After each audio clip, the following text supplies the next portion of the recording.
Hello, everyone. Welcome to this May 2024 forecast for all of the signs. But before we get into each sign, whether you're rising or moon sign, a reminder that I use sidereal calculations. So if you typically use your tropical signs, you're more than likely going to have to move it back a sign.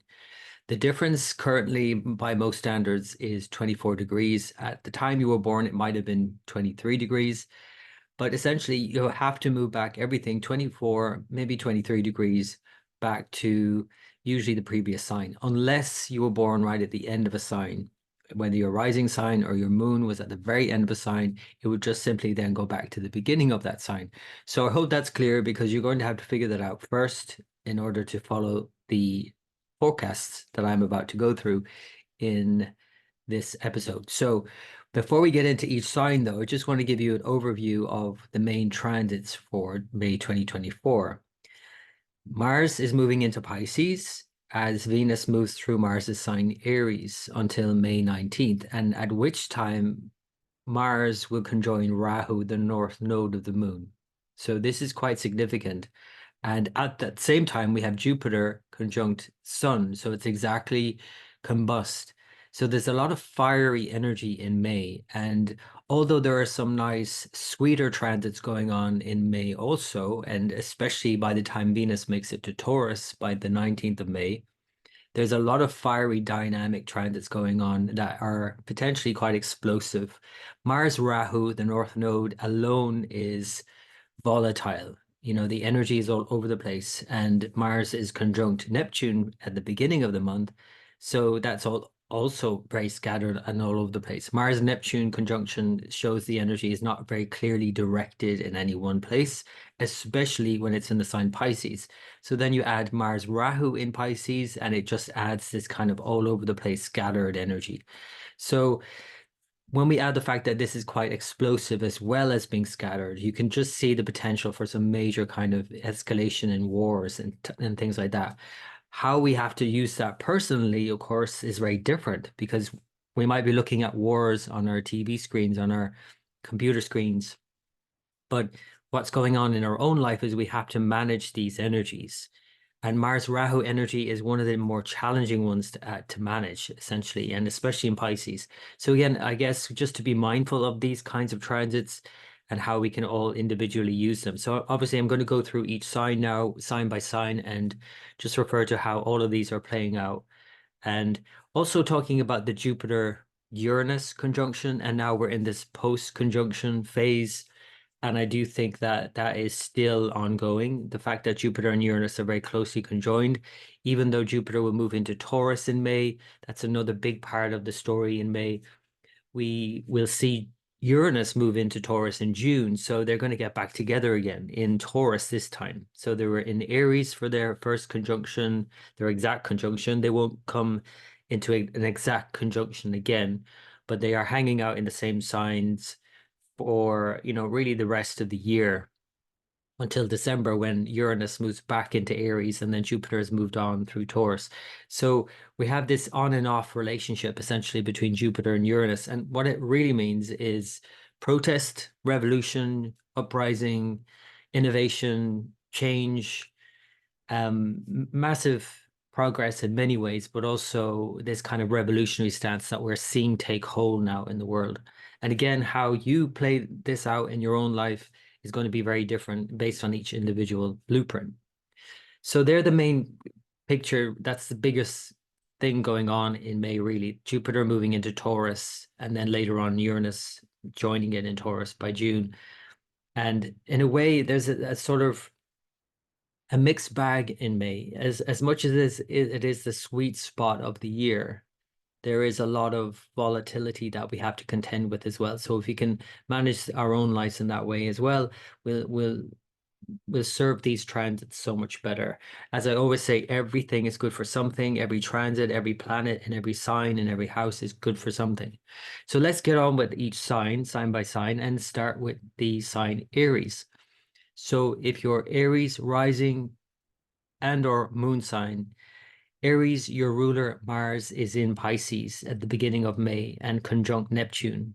And this is a bit tricky because Mars likes to get from A to B as quickly as possible. Aries is that. It's very clear and very direct, usually. This is not clear or direct. Mars in the 12th house in Pisces, conjunct Neptune, is confused, maybe even. And so there's this lack of clear direction and clarity about where you're going and how you're going to get there. And even if you are clear about what you want, ultimately, it's not clear how you're going to make it from A to B very quickly. There's a sort of like a meandering sort of flow that goes on with Pisces. And although in another way, anything is possible and it opens up so many more possibilities for you, it's just, again, not very clear. It's Neptunian, so it's more diffuse and vague and idealistic and not necessarily realistic. So that's the beginning of the month. It's certainly probably a confused time for you, Aries, to be mindful of that. Now, there's a lot going on for you, Aries, right now because of all the planets piling up in your sign. And to know that Mars will eventually then make it into your sign by June is to, I guess, in May, put aside your need to be very on it and getting there as quickly as you can, and to be very clear and to realize that this is a time of being more open and flexible and adaptive and allowing. And by doing so, you're going to hit the ground running by June, because as soon as June comes in and Mars moves into your sign, you're just going to feel completely fueled up and charged and ready to go. So use this time, I would say, as sort of like a downtime in a way. You could take some break, you could take a holiday even, you could take some time out, even if you don't take time off work. It's more about giving yourself a break more than anything, Aries. So that's Mars in the 12th house, Pisces. Mars then will conjoin Rahu by the 19th by exact degree if we use the true node. And that itself is also a bit all over the place. It's scattered energy. It's a bit high and then low. It kind of goes in extremes, Mars, Rahu. And so there's a need to manage this energy. And especially because it's in your 12th house, you know, it might be that you have to manage your sleep patterns better in May. You might have to let go of the kind of typical sleep patterns that you have that make you feel more productive when you've slept well and you're well rested. This could just be that your energy is all over the place. And so you have to just give yourself some time to manage that. You might not be as on it if you have a really tight schedule in May. So just be mindful of that, I would say. Then you have the sun, of course, moving through your sign for the first couple of weeks of May until May 14th. And that's always a good boost for you anyway. So that's definitely compensating for the Mars in the 12th house for the first 2 weeks. Having the sun exalted in your first house, is definitely propping up Mars, and is again a rejuvenating time, I would say, for you, as it is always between the middle of April and the middle of May every year. Venus is also moving through your sign, and it will continue till May 19th. So that's also a beneficial one in many ways. Venus is more enjoyable. Relationships can be, more enjoyable for you. Of course, Venus in Aries is more selfish in one way, and there's a need to be more compromising. And so there's a mix of energies here that you have to negotiate with. So you might want your own whatever, you might have your own desires, your own needs, but then you have to consider your partner's needs or other people's needs with Venus, the seventh lord, in your first house. So as I said about Jupiter, if we can see here, Jupiter has moved into Taurus by the end of the 1st of May. So for the 1st of May, and really actually for the next year until May 2025, you have Jupiter moving into your second sign. And if you think that this is a bad thing, that Jupiter is leaving your sign, think again, because actually Jupiter is said to be better placed in the second sign. So for you, Aries, whether it's your rising sign, but more especially if it's your moon sign, this is a very good transit for you. Jupiter in the second sign is conducive to second sign. It's all about wealth. It's all about increasing your assets, your comforts, and in really connecting deeply with your family, with things that you value beyond money. This next year for you, Aries, is going to be very beneficial in terms of Jupiterian things, at least. So that's very positive, ultimately, when you have Jupiter in the second house. And it's going to really start to, I would say, show itself in May, but it's going to take a while because the first couple of weeks of May, the first 3 degrees, 20 minutes of Taurus corresponds to the Capricorn division of Taurus. So for the first couple of weeks of May, Jupiter isn't exactly strong. There's an underlying weakness here with Jupiter, so that is something you have to factor in. But by the end of May and all the other things that are happening in May, there's a lot more strength coming in by the end of May. And let me show you that now as we go through the month as well. So the first thing I want to do though, before we get to the end of May, is look at the new moon on the 8th of May. So there's a new moon in your sign, Aries. So this is obviously a very important time of year because a new moon in your sign is a new fresh start for you, a personal reset. So the 8th of May, new moon in Barony lunar mansion is very much about giving birth to something new, to sacrifice something also for that new thing that you're doing. I would say this, it could be a new start for you in many ways. If it's your rising sign, it could be literally just this kind of whole new rejuvenative sort of experience. The sun has been through your sign now, and the moon is coming in and giving you a whole reset. So the 8th of May, I think, is an important time. But 2 days later, even more so, on the 10th of May, we have the sun exalted and the moon exalted. So the sun in your first sign and the moon in your second sign, with Jupiter now settling into your second sign. There's definitely a sense of new beginnings here. And I would really advise you to use this 10th of May for something new, to start something new in your life. It's the most auspicious day of the year. It's called Akshaya Tritiya in the Vedic calendar, the undiminished Akshaya, third lunar day, Tritiya. This sun moon exalted in your first and second sign is a great time for you, Aries, to start something new. Or whatever that might be. It might be a new project, it might be a new personal endeavor, a new wish, a new intention for yourself personally, a new financial setup, a new family setup, a new whatever personal thing it is, or professional, or whatever it might be. This is the day to start, May 10th. So as we go through and the moon begins to wax again, and we see the buildup of this Mars-Rahu conjunction. So whatever you're starting, just be mindful of the energy kind of being a bit scattered right now. The sun moves into Taurus, your second sign, on the 15th, 14th, 15th of May. And then Mercury has moved into your sign already by the 10th of May, during that Akshaya Tritiya period, which is itself, and especially by the 14th of May, once it moves past its shadow phase, past the point it began to move backwards, this is a time for you to plan ahead now. So together with this Akshaya Tritiya on the 10th, if I go back here to the 10th, with Mercury moving in, this is a great time just for new beginnings and to plan ahead and to start moving ahead with lots of different things. So as I said, by the 19th, then you can see here what's formed is that we have Jupiter conjoined the sun. Venus has now moved into your second sign, and Mars has conjoined Rahu in your 12th sign. So there's a lot going on here. And I would say for you, Aries, it's a lot to do with money because it's the second and 12th sign indication. So it could also have something to do with diet and cleaning up your diet and things like that. But it's a lot to do with money. It's a lot to do with values and family. And something has to be kind of sacrificed here in a way for you to get something in another way. And Venus moving into your second sign in its own sign is very positive. Jupiter in your second sign, all positive. The only thing is they are combust. This is the key thing. And so they can at sometimes therefore express themselves in a more internalized way, in a very strong way, but then the external significations of the planets can be challenged. So the external significations of Jupiter and of Venus in a way in your second sign is money. So there might be an initial challenge, in other words, for you, Aries, by the end of May.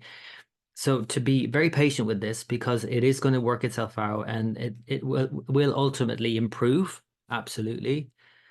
And especially then as these planets move out of combustion later on, and then and Jupiter stays in your second sign. So in other words, for the next year, I don't think you have to worry about money. I think this is going to be a good area of your life to focus on.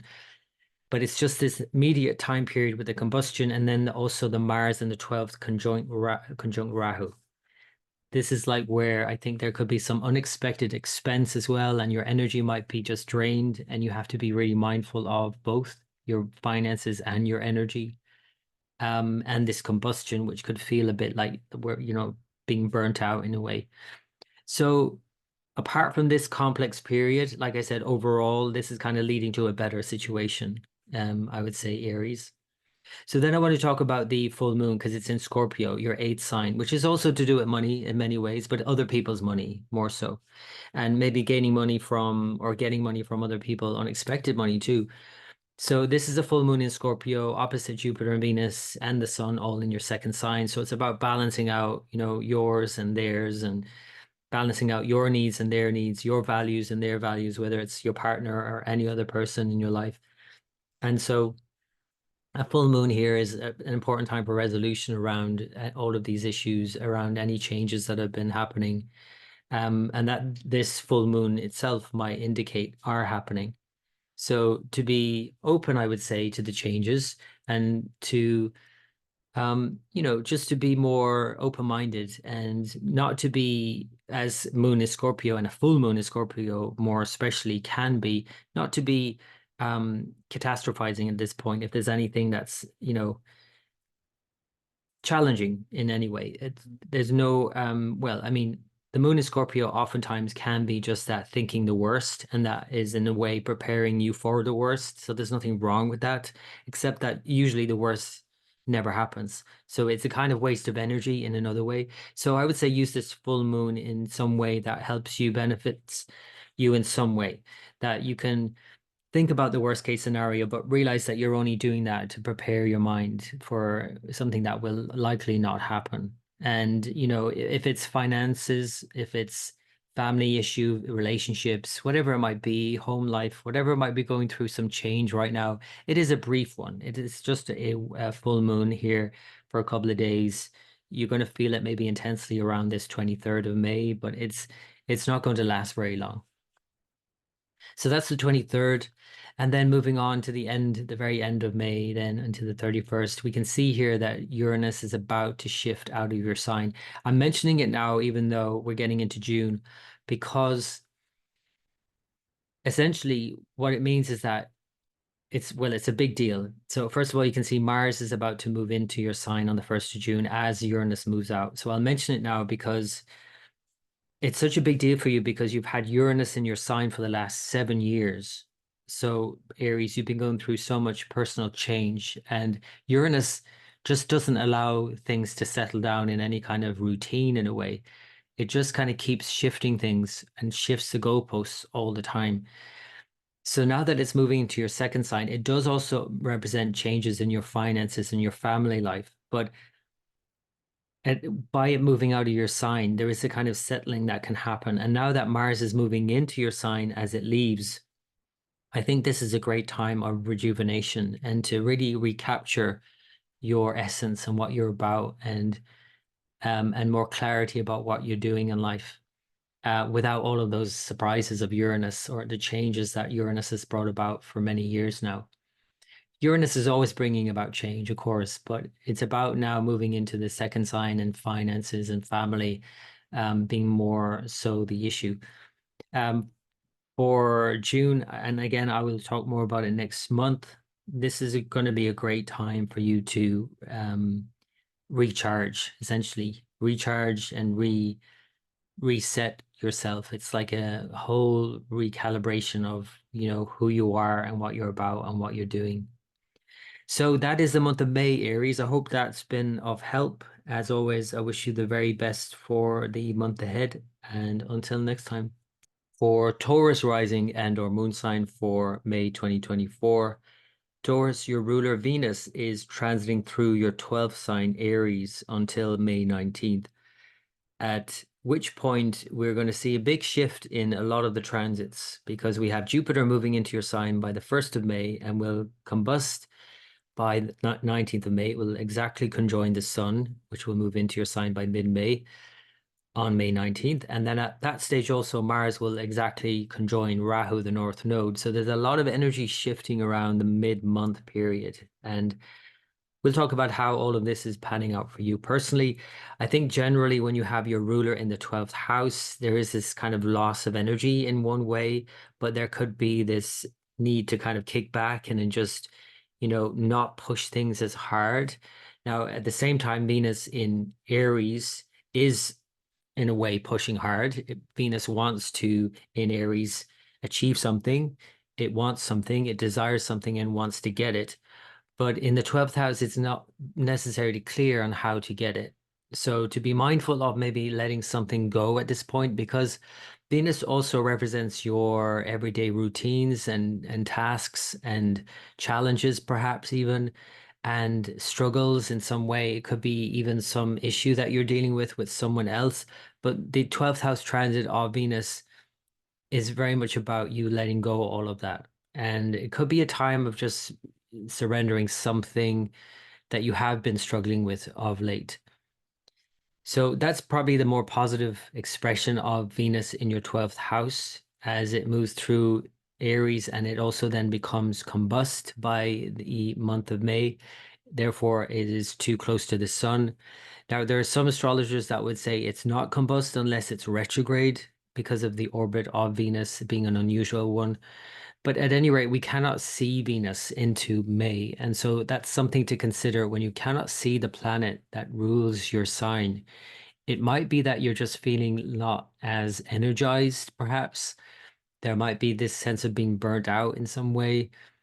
Whether again we consider it combust or not, I mean, we cannot see Venus. So it's disappearing in our skies for a while, and it will return in a few weeks after this. But we can certainly, and I would say if you could use this energy to kind of recharge yourself in some way. The 12th house could be going away on a trip and just, having some downtime and away time. The 12th house is very much about having an away time, a retreat. And so this would be beneficial because there's so much else changing in May as well.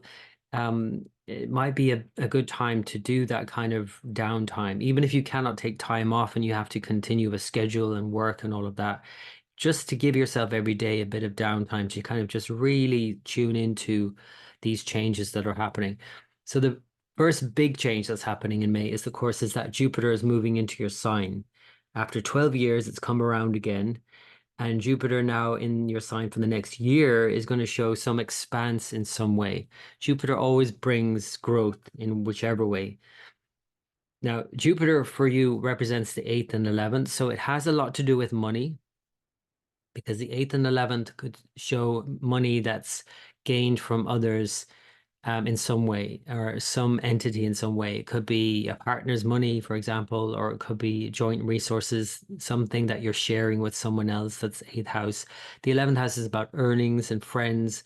So 8th house and 11th house combined could be some sort of, sometimes it's inheritances, sometimes it's grants or loans or any of these kinds of things. Like money you haven't necessarily earned, even though the 11th house is your earnings. 8th house is something you haven't earned, and it's someone else's money kind of thing, and that there's a connection there with earnings and other people's money.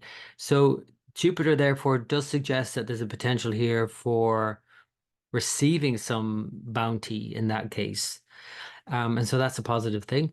The negative side of Jupiter in the first house for Taurus is putting on weight and dealing with some health issue because of that. So the 8th Lord in the first house, obviously you need to be mindful of taking good care of your health, not overindulging. Jupiter in Taurus can be a bit indulgent and like the sweet tastes and lots of carbs, so that's obviously going to lead to problems.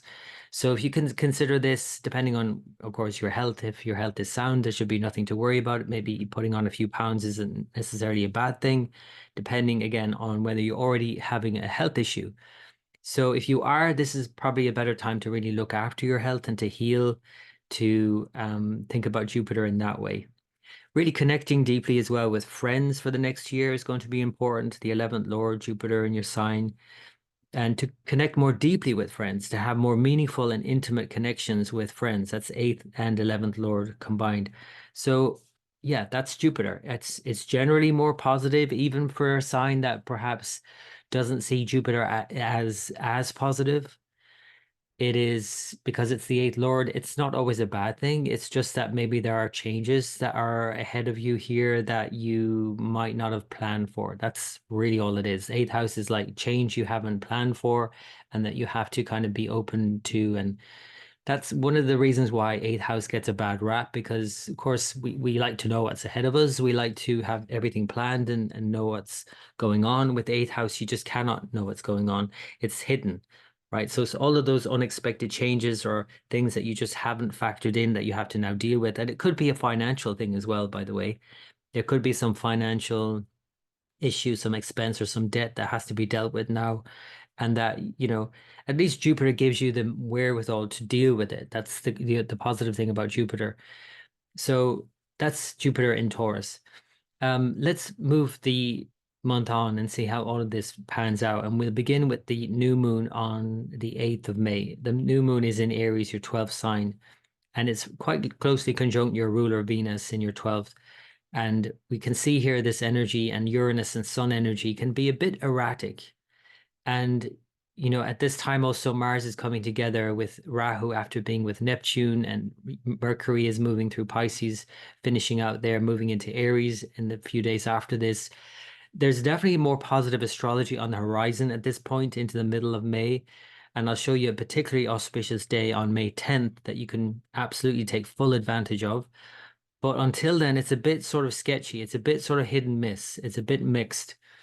And it's a lot to do with, again, for you, Venus in your 12th house, and all of those changes happening in your 12th house, and this big change happening with this new moon and reset. So a new moon in the 12th house is very much about, as I mentioned, with your ruler Venus, letting go of something. Now, it could be a problem that you have to get over, a problem that you're getting over, or you're dealing with now and allowing just to kind of work itself out, maybe even. But there's something that you're getting over now, whether you're consciously participating in that or not. That's 12th house. It's not always conscious. So I would say use this new moon in your 12th house as that, a reset for yourself, whether consciously or not, just to allow things to settle and to let go of whatever you need to let go of. And then by doing that, you can start afresh, because what's happening 2 days after this on May 10th is a moon in your sign and the sun in your 12th sign. So they're both exalted, sun and moon exalted on the 10th of May. This Akshaya Tritiya, undiminished third lunar day in the Vedic calendar, is seen as the most auspicious day of the year. So for you personally to remind yourself of this new beginning, including that ending, including that letting go or getting over that issue. That's what I would say. And that's more especially because of Venus as well in your 12th. But just thinking about how all of these planets have finished up in your 12th. Jupiter is now finished in your 12th. Uranus is about to finish in your 12th. The sun is moving into your first, finishing in your 12th. Venus is about to finish in your 12th by the end of May as well. All of this endings of things means that you're starting over a whole new chapter in your life.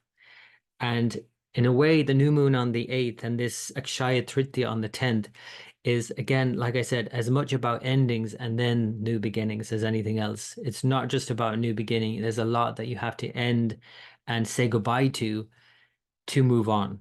And this is the day to move on. This May 10th is the time to restart, to reset some intention, to start again, and to do something.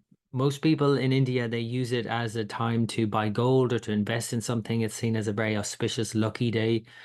I would say to do that for yourself, to do something auspicious, to start some new project or some new personal intention setting, whatever it might be, Taurus. I think this is a great time to do that, May 10th. So then as we go through the month, we see as things progress, we see the Mars Rahu conjunction reaching that culmination point. The sun by the middle of May moves into your sign.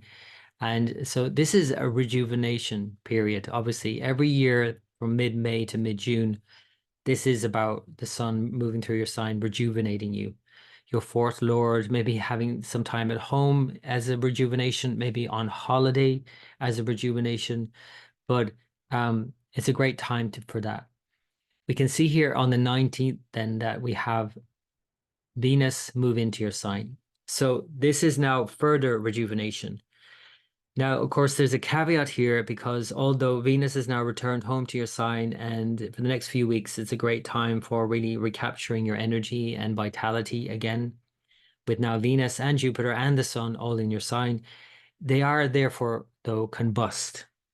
So Venus is combust, Jupiter is exactly combust on the 19th as Venus moves in. And even the fact that Venus is moving signs itself is a bit of a wobbly transit every time a planet moves signs. So there might be some sense of weakness as well here that you have to compensate for. You might be feeling a bit burnt out in one way. This is not a time to overindulge. And it's really, like I said, a time for letting go of things and ending things to start again and start a whole new routine. Venus is your sixth lord also, remember. So this is a time for new routines, new healthy routines to purify yourself, to maybe this is a good time for a detox, and that detox will help you rejuvenate. So you can see it's all about rejuvenation. It's all about clarifying something. It's all about clearing out something and purifying yourself. And yeah, ultimately it is a better time. It is a stronger time for you.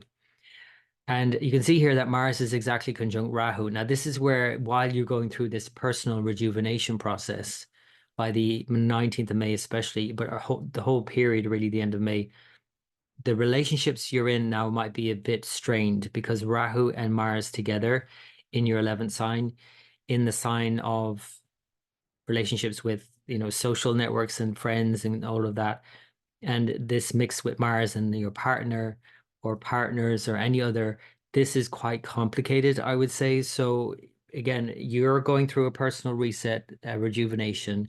You might be feeling like you have to do your thing, but there are other things going on with other people that are more complex that you have to negotiate now as well. So try and find a balance, I would say, between all of these indicators, Taurus, especially around the 19th of May, because it is quite complicated. So that's the 19th. Moving it forward to the full moon then on the 23rd, the full moon is in your seventh sign. So this is a whole sort of resolution around the relationship. And again, because Mars has just joined Rahu in your 11th sign, there's a need to look at your desires and your ambition and what you want from a relationship, actually. And this full moon in Scorpio is about resolving some of these issues, being open and also looking at what is it you want? To ask the question, what do you want? You can see here as well that Venus, your ruler, is exactly conjunct Jupiter on this full moon on the 23rd of May. And that itself could be this kind of conflict that you have within yourself around what you want and what you need, essentially, and who you need and why you want to be with them. All of these questions might be cropping up at this point. And because these planets are also combust, they're not visible because they're too close to the sun at this point. There's a whole kind of rejuvenation, yes, but this whole like purification that could lead to some issues in terms of relationships. Now, this could again be romantic relationships or friendships. So just be mindful of those kinds of relationships that they're going through so much change and a process right now that don't burn your bridges, I would say, is yet. Figure out everything as you go along, but don't try not to be definitive about any of these relationships because there's a lot that has to be worked out here. So that's the full moon on the 23rd. And then finishing out the month, we see here on the 31st how everything pans out. We can see that Mars is about to step into Aries, into a very strong position. I'll talk about that in June. Uranus is about to step out of Aries as Mars steps in and move into your sign. And so I just want to give you a heads up, even though this is moving into June. This is big because Uranus has been in your 12th sign since 2016 for the last 7 years. And it's about to move into your sign for the next 7 years and shake everything up for you personally. So this is a very personal change that you're going to go through the next 7 years. Lots of change, lots of exciting change. It's all very positive as well. But it's also going to change how you relate to other people because when you have Uranus in your first sign, it also changes how you relate to the opposite sign. And as Mars itself moves signs at this time, at the same time, into your 12th sign, and especially in June, July, there might be again something or someone that you have to kind of let go of. Or it might simply be that you have to let go of your expectations. Sometimes that's all it is with the 12th house. But 12th house is very much about letting go. And Mars in the 12th house, ruler of your 7th, in the 12th, is a time for letting go, for surrendering something or someone. So that's more in June. I'll speak about that next month. But for now, Taurus, I hope that's been of help. And as always, I wish you the very best for the month ahead. And until next time. For Gemini rising and or moon sign for May 2024, Gemini, your ruler Mercury has been through an interesting transit. It's been in Pisces, initially moved into Aries, but then moved back into Pisces in April. And Mercury retrograde at any rate, though it's now direct again, is complex. And in Pisces, it's more so, but actually it leads to a better situation. It's because there's this rule in astrology where if a planet is retrograde and debilitated, it behaves as if it's exalted. So in a way, the retrograde benefited you, Gemini, even though there might have been a lot of complexity around the issues. So because this is your 10th house, it was all happening in, then there's a lot that you were working out in terms of work. And so looking at your work life, your ambitions there, and all of that would have been a key thing because Mercury moved into your 11th, then back into your 10th. Now it's going to go back into your 11th in May, by May 10th. So obviously it's this back and forth between what are you doing and why are you doing it and what are you getting out of it? Essentially, that's it in a nutshell. But it's, obviously a lot more complicated than that. Mercury was conjoined Rahu as it moves direct now and it starts to move out of Pisces. It's that last period of the retrograde that can be quite complicated because it still has to move out of the shadow phase and it won't do so until the 14th of May. So in other words, Mercury, especially for the first 10 days of May, is still in Pisces and moving direct. So there's no cancellation there of its debilitation. It's quite clearly overcome. It's overwhelmed. The mind could be a bit frazzled. You might be feeling overcome by things and what you have to do and all the many things you have to do, apparently. And then Rahu just distorts that further. There's a lot of exaggeration with Rahu and it kind of can twist everything into completely, like, really blow things out of proportion. So then you have Mars also moving through Pisces conjunct Neptune, and that creates even further confusion. And that also represents work-related stuff, but kind of the everyday things that you have to do, the tasks, the kind of menial tasks as well, the everyday drudgery of the 6th house, combined with the 11th house, which Mars also rules in your chart. And that, again, this questioning of what am I doing and why am I doing it kind of thing. Now, together with the fact that Jupiter, which rules your 10th house, has just moved into Taurus on the 1st of May for the next year, this is a whole, again, asking yourself why you're doing anything and who you're doing it with, because Jupiter represents your 10th house, but also your 7th house. So it's the other, the partner. And any partner in any instance, whether it's a business partnership or a personal relationship, Jupiter in the 12th house now is about letting go of some idea or ideal that you had about someone or something that you're doing. And then maybe that it has to transform into something else. And of course it will. But this is a time to obviously let go of something here as you're going through this process. The sun is moving through Aries itself for the first couple of weeks of May and then moves into Taurus, the 12th house, by the middle of May. And then Venus itself will move into its own sign by the 19th of May. And so you can see there's a lot of shift now from the 11th house into your 12th house and from the 10th house into the 11th house. So it's again asking yourself why you're doing what you're doing. And if you ask that enough, you will probably start to also see that there's some things that maybe you don't need to do anymore, right? That's the journey from the 10th to the 11th to the 12th. And that's the biggest journey that you're undergoing, I would say, in May, Gemini. So as we move this forward, I think, and moving it forward, by the way, for the next year with Jupiter in the 12th, I think it's, again, to move forward, you have to let go of some things. Maybe just, again, doing it a certain way or doing it with certain people a certain way or whatever it might be. That's the best way to move forward with Jupiter.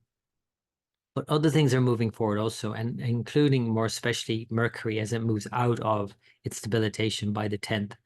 So this is more positive.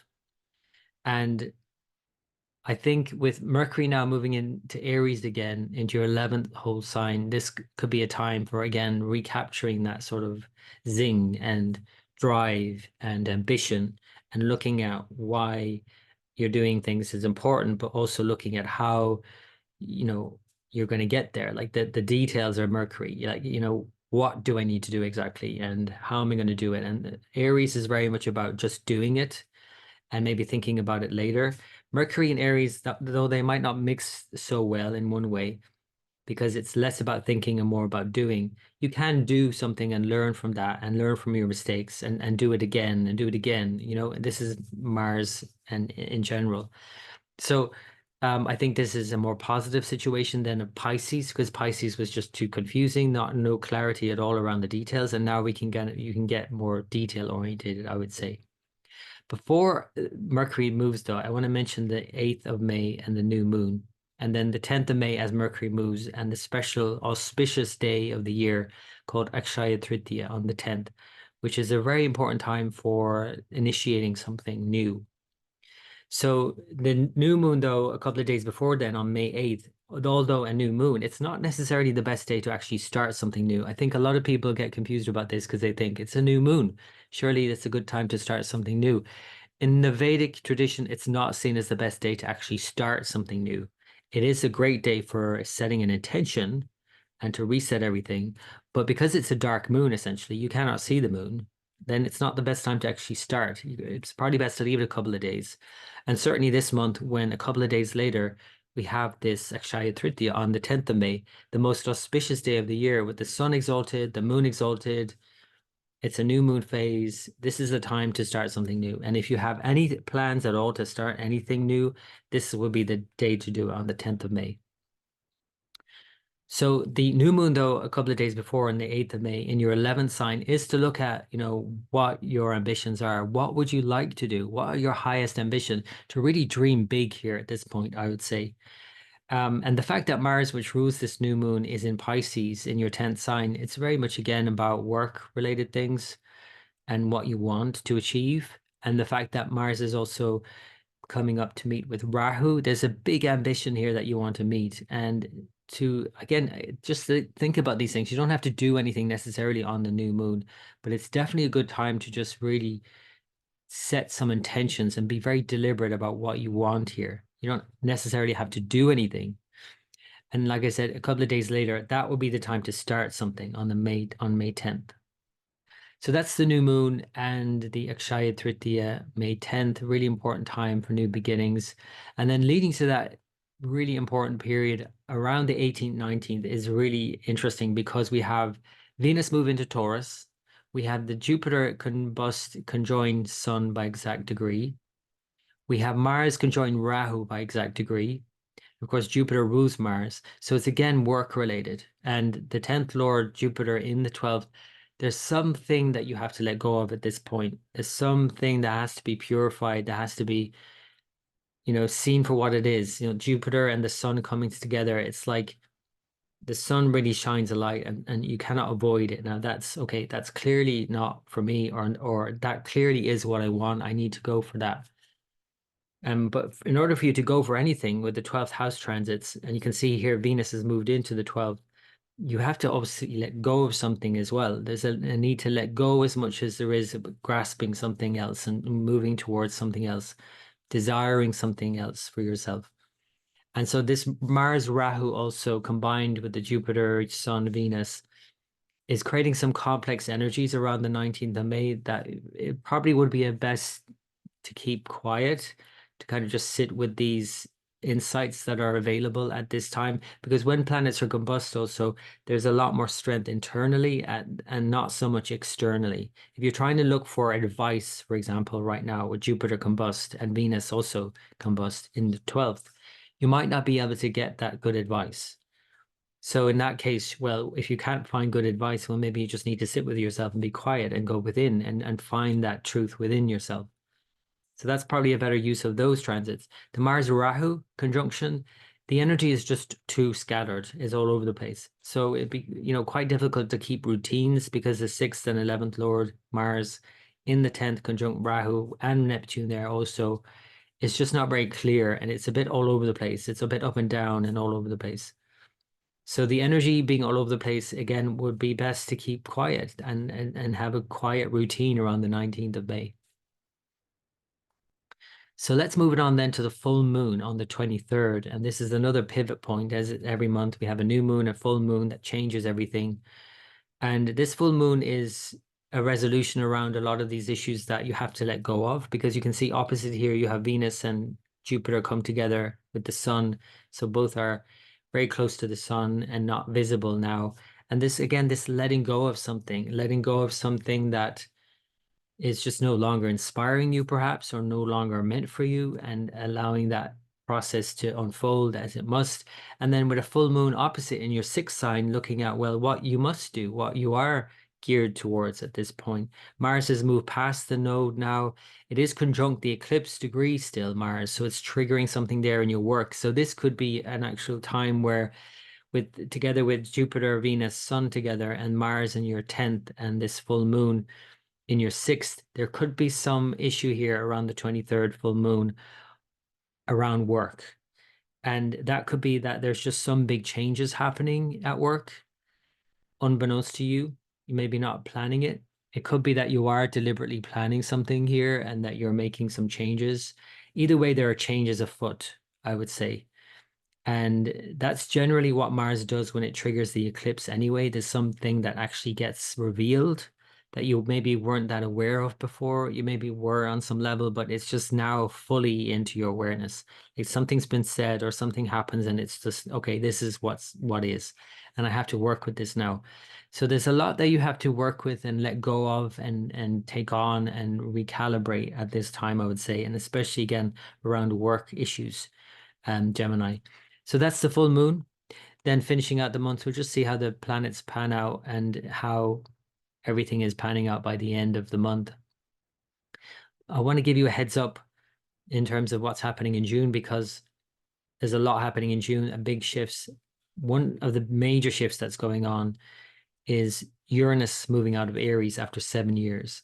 So Uranus in Aries in your 11th house sign, Gemini, has been disruptive. It is generally a disruptor. And now it can be exciting and fun and all of that, but it generally changes things. So 11th house is about your ambitions, your friends and social networks. And so there's obviously some shakeup that's been going on around your ambitions and your friends and who you've been working with and dealing with. Now that's about to shift temporarily, initially at least, because from June until December, it's moving into your Taurus, your 12th sign. It will move back in December until March next year briefly, and then maybe just kind of finally sort of shake something up for one last time. But then it'll move back into Taurus by March 2025. And then there's a 7-year period of change about to take place in your 12th house. Now, the 12th house Uranus transit can be interesting because it's about, again, letting go of things. And, you know, it's also about sleep and ending things, like just ending the day and sleeping soundly. And Uranus can maybe change up that routine.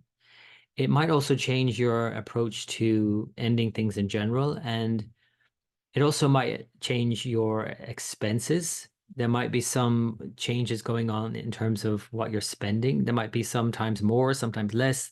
It's very hard with Uranus to kind of keep it a steady, um, even keel, really. And even in Taurus, which likes to have an even keel, it's not necessarily with Uranus. And so this might challenge you in a way to kind of just shake it up and to change your routines and also to change your expense and expenditure and to think about these things and to think about your more spiritual life as well, because the 12th house is very much about release and let go and liberation in many more profound ways. And Uranus wants you to change that. How do you find your release? How do you find your sense of letting go? Can you find other ways perhaps of letting go in more healthy ways too? I mean, I think, can you find enjoyable ways to experience that surrender?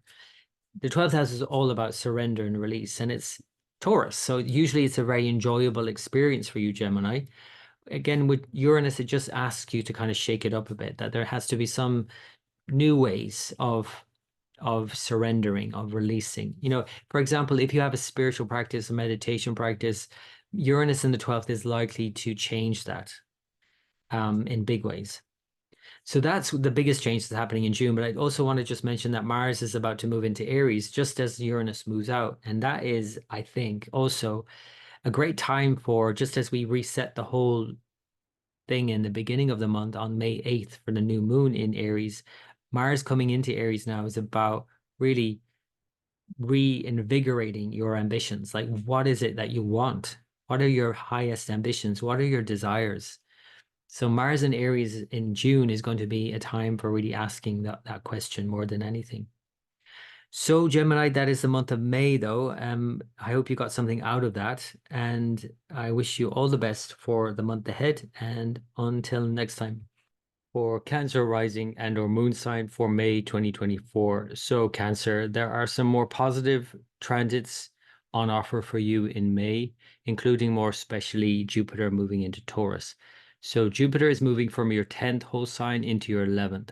And the 11th is a better place to put Jupiter. It is now aspecting and impacting very much relationships, engagement, interaction with others. Love and relationships are likely to improve, therefore. Jupiter in the 11th, aspecting the 3rd, the 5th, and the 7th. So your relationships with your partner, with children, and if you have neither, then the potential for having either of those is heightened. Now, of course, caveat always with any transit is that you really do have to be in a dasha, a time period of Jupiter, for it to be activated in your chart, and it has to already show that in your chart. So you really do have to layer it upon layer. So the third layer being the transit itself. But for most Cancerians, they're going to feel this is beneficial either way. 11th house is also about friends. And so friends and groups of people in general are going to be a better experience for you overall, I would say, for the next year. So it's a year-long transit of Jupiter in Taurus from May 24 to May 2025. So on top of that, you have Saturn continuing through your 8th house and continues to aspect your 5th house, but now Jupiter also aspects your 5th house. So this would be more beneficial for your children, especially if you have any, or a partner, or lover, or any kind of fun or entertainment, I would say.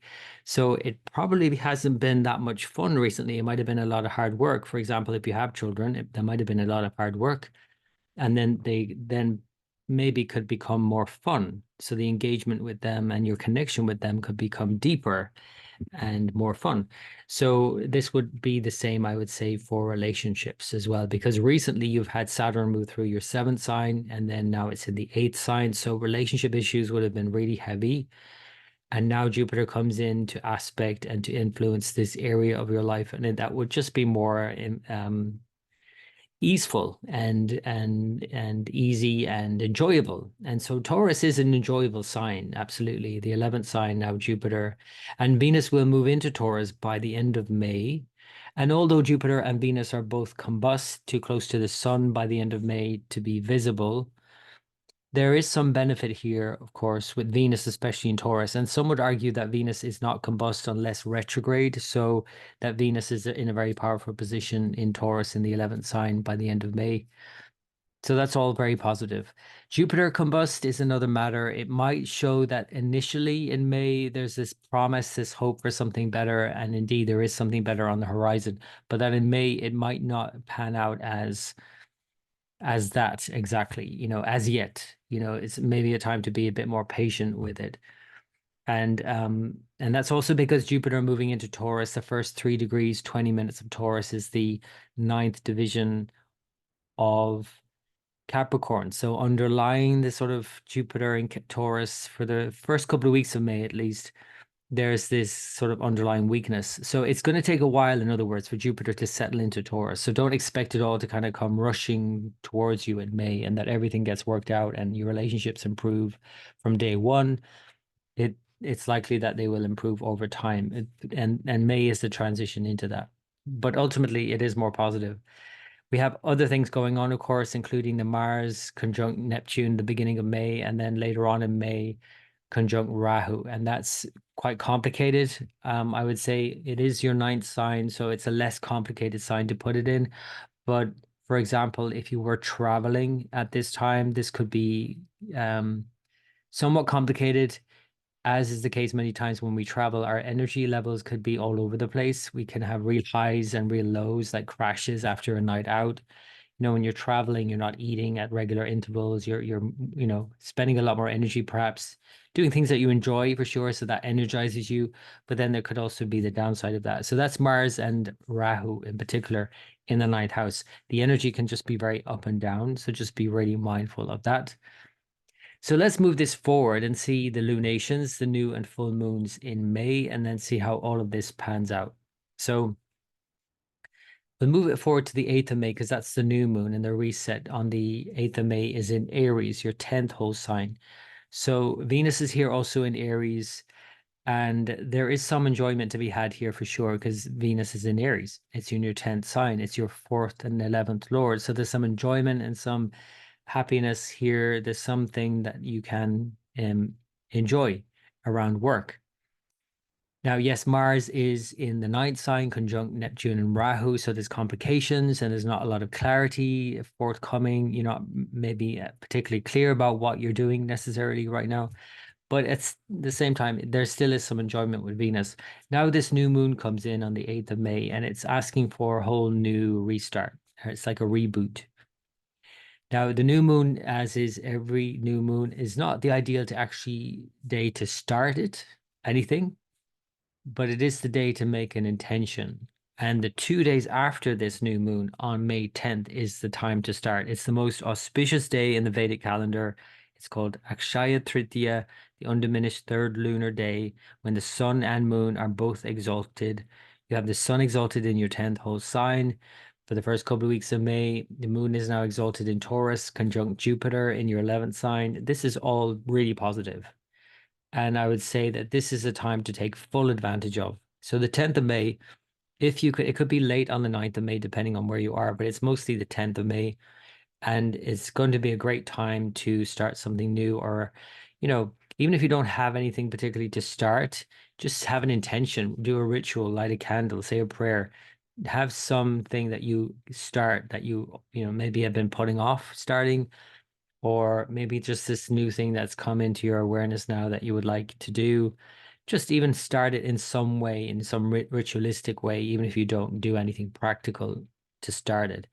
But if you do have something like a new project, a new whatever, and a new house move, or whatever it is, this would be a good time to do it. So that's the 10th of May, a very auspicious day. We'll keep moving through the month, and we'll see as we build into the full moon. Before we get to the full moon on the 23rd of May, on the 19th of May, we have an interesting dynamic going on because we have Venus now moving to Taurus. At the same time, Jupiter conjoins the sun. So both Venus and Jupiter are very close to the sun, so we cannot see them in your 11th sign.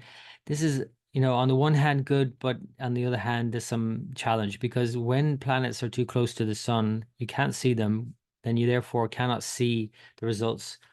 And so it might be that you cannot see the Jupiter Venus results that clearly. There might not be a lot of clarity about how to move forward. You might seek advice and not get it, for example. There might not be a lot of clarity.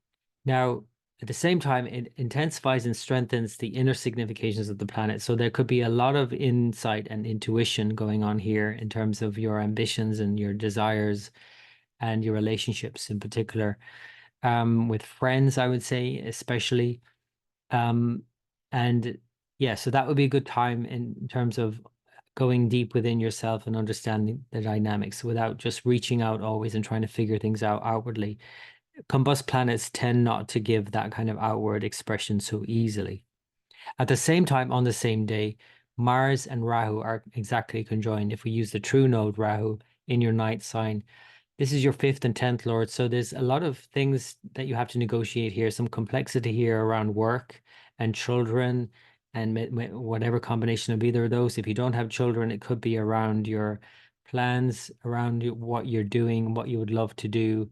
And although Mars in the 9th house might be positive in one way and more hopeful and optimistic, especially, it's still complicated because Rahu tends to overshadow Mars and just not be that clear. So just be patient, I would say, around the 19th of May. It's one of those kind of red flags in the month.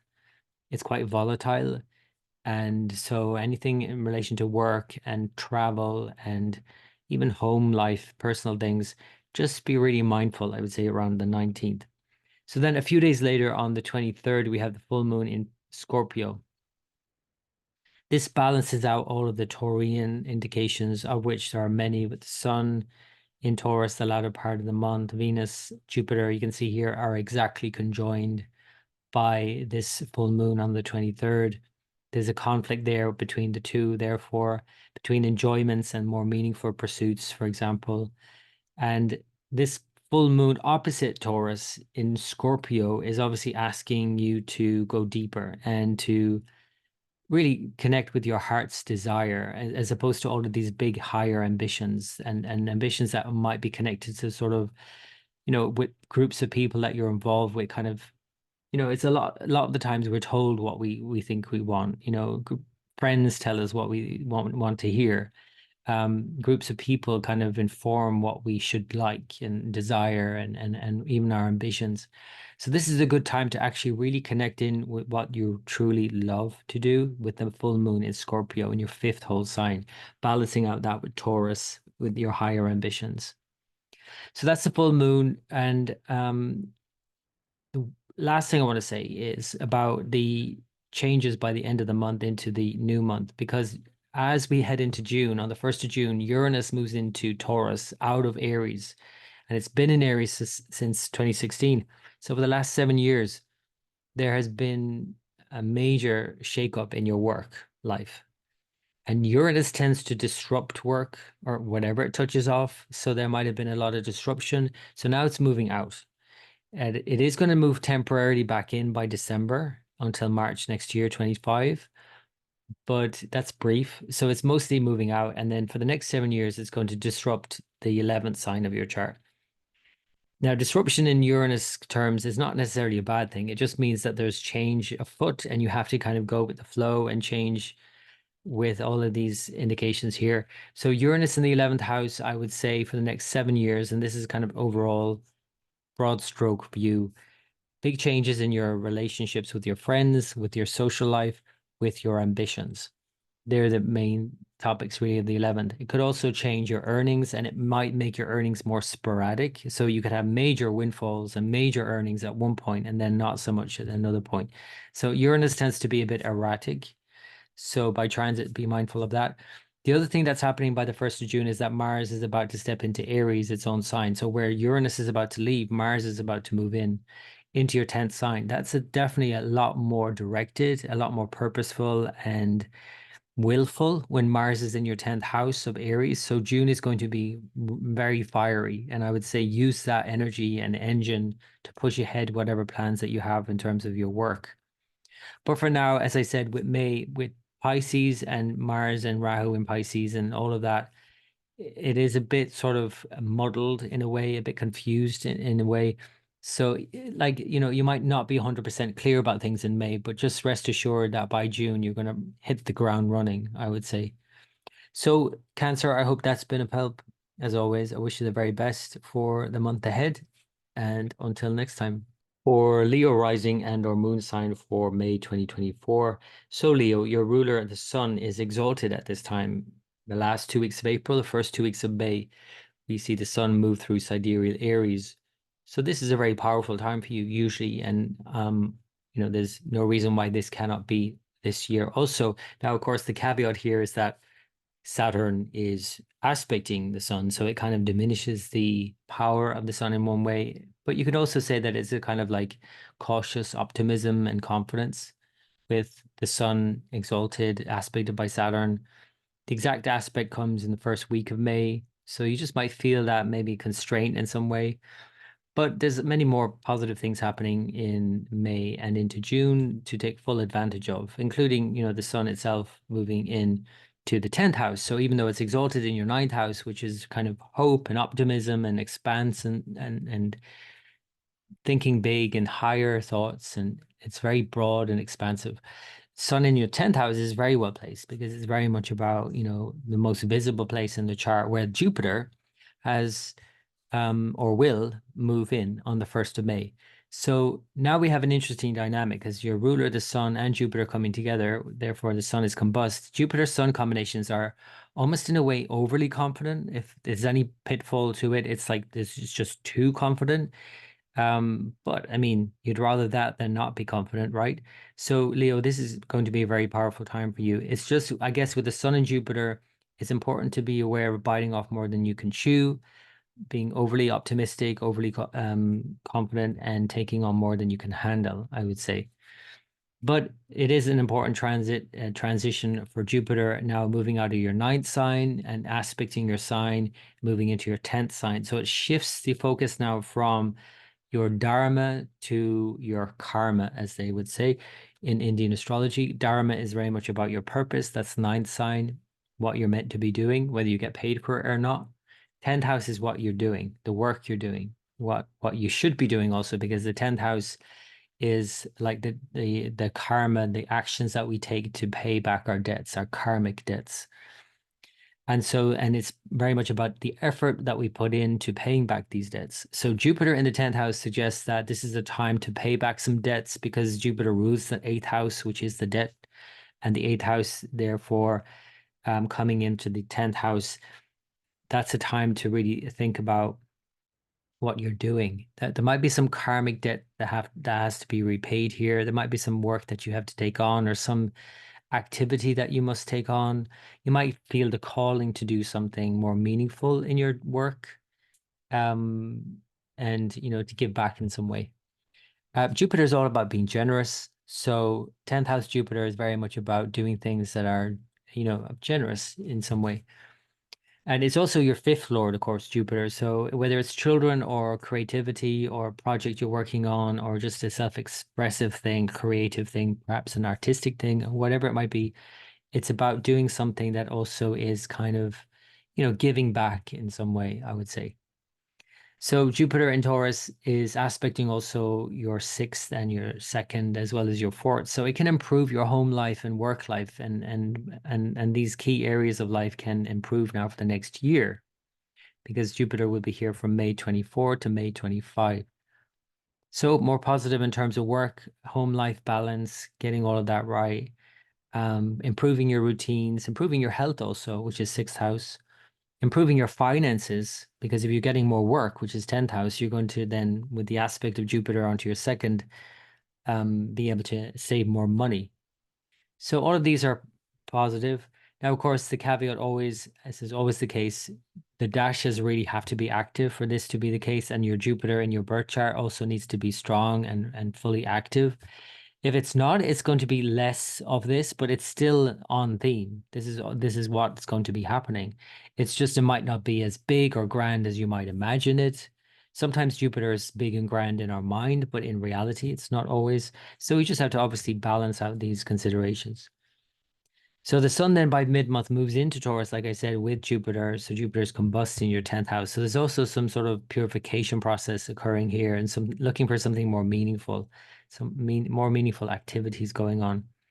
Mars is conjunct Neptune and Rahu in your 8th house, which is ruled by Jupiter in your 10th. So that connects it back to the 8th house of going through some process of change, perhaps at this time, and maybe that you're changing what you want to do or how you do it. And because Mars represents your home life and your parents also, fourth and ninth lord, as well as travel plans, all of these things might be going through a bit of change. And there might be some blocks here. I mean, travel might be a bit of an issue here in May because of especially the Mars Rahu conjunction on the 19th of May.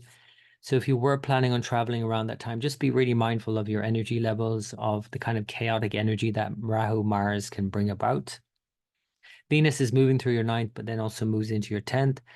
And it's continuing the theme of work and dharma and then work. And so being very much about, what are you doing? Like what is your dharma? And then following that and doing something. It's no longer a case about questioning what it is I'm doing and why am I doing it. It's now about just doing it. So let's move through the month and see the major lunations, so new and the full moons, and then we'll see how all of this pans out. So on the new moon itself on the 8th, it is in your ninth house. It is in the house of Dharma, of purpose and meaning and higher minded things. And whether it's philosophies or belief systems, whether it's the way you think in a bigger way, and that can be brought about by many different things, by teachers, by guides and advisors in some way. It could be brought about by travel, opening your mind in some other way, and also study. All of these things are ninth house. So this new moon in your ninth house on the 8th of May is an important reset in terms of giving your life meaning and purpose. And what is that purpose? And asking that question will be important around this new moon on May 8th. It's not necessarily the day to do something about it, because the new moon itself is the dark moon. We cannot see the moon, and it's not the most auspicious for that reason to actually begin something. And I know a lot of people get confused about that in astrology because we're always told the new moon is a new beginning.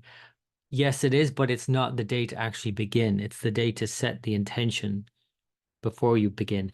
And the day to begin is this 2 days after, because 2 days after we have the most powerful day of the year in many ways, when we have the sun, your ruler, exalted, and we have the moon exalted, both exalted on May 10th.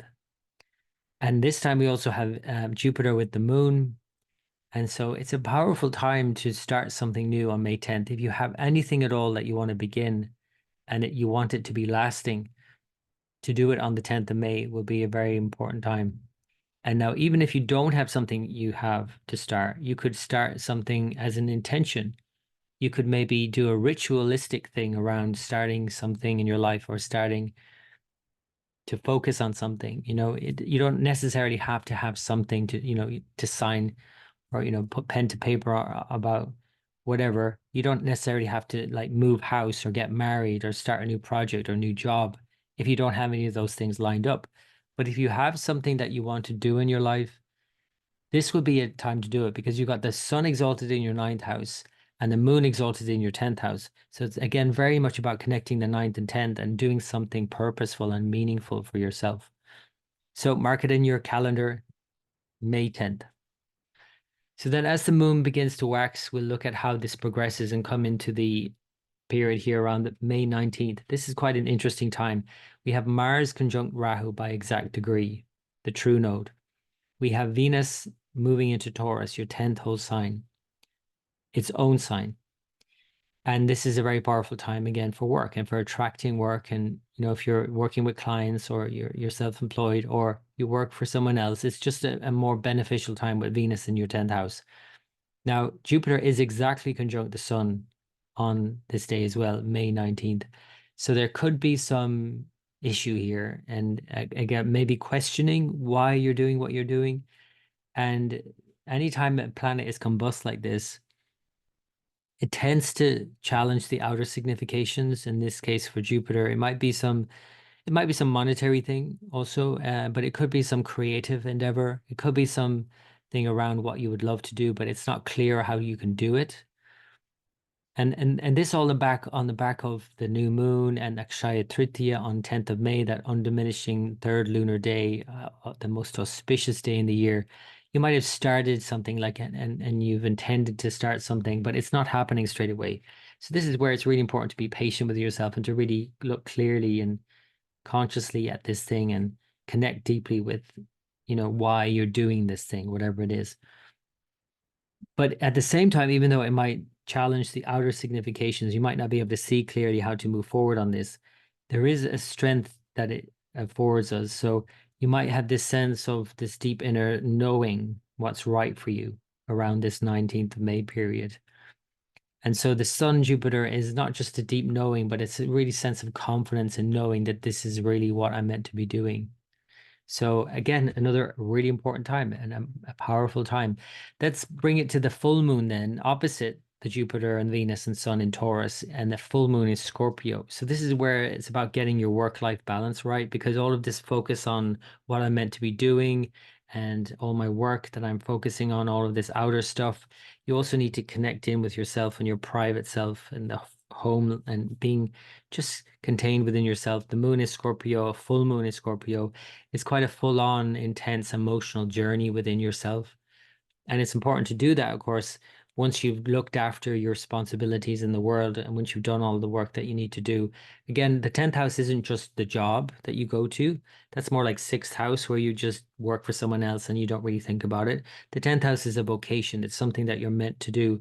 And you're meant to do it because you're paying back your karmic debts. So once you take care of that, everything is it's all good, right? Then you can focus on, your home and happiness and getting a balance right between those things that you must do and the things that, nurture you. This full moon in Scorpio would be a very important time around May 23rd to nurture yourself, to care for yourself, and to not allow the mind to spiral into any kind of negative thinking as it is prone to with the moon in Scorpio. And watch any catastrophic thinking as, a reaction to, a potential threat, to kind of oftentimes most of the time, an imagined threat that doesn't come true. But it's just recognizing what your mind is doing around that. And always finding a balance with the Taurus. Of course, the sun is in Taurus. It's about enjoyment too. It's a very social time of year for most people, going out and just connecting with other people. And this is the time to enjoy that. But just don't ignore your own emotional needs yourself and your own core self, I would say, with this full moon.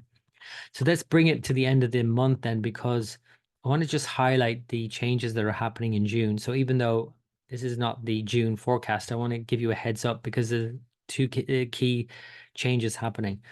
One is that Uranus is about to move out of Aries after 7 years. It's moving from Aries into Taurus on June 1st. On the same day, Mars moves into Aries, its own sign, your ninth sign. So these are powerful transits for you. I would say, Leo, Uranus in your 10th sign is going to, as it has in your ninth, it's going to shake up your career. It's going to shake up your work and how you work and what you do or how you do it, maybe who you do it with. Uranus tends to be quite erratic and changeable, and it's not satisfied with just routine because it's about changing it and making something new. So get on board with it now, I would say, because this is just a preview. It will only last until December initially because it will retrograde back into Aries from December, the end of the year, into March next year, 2025. So that's also a brief return to Aries.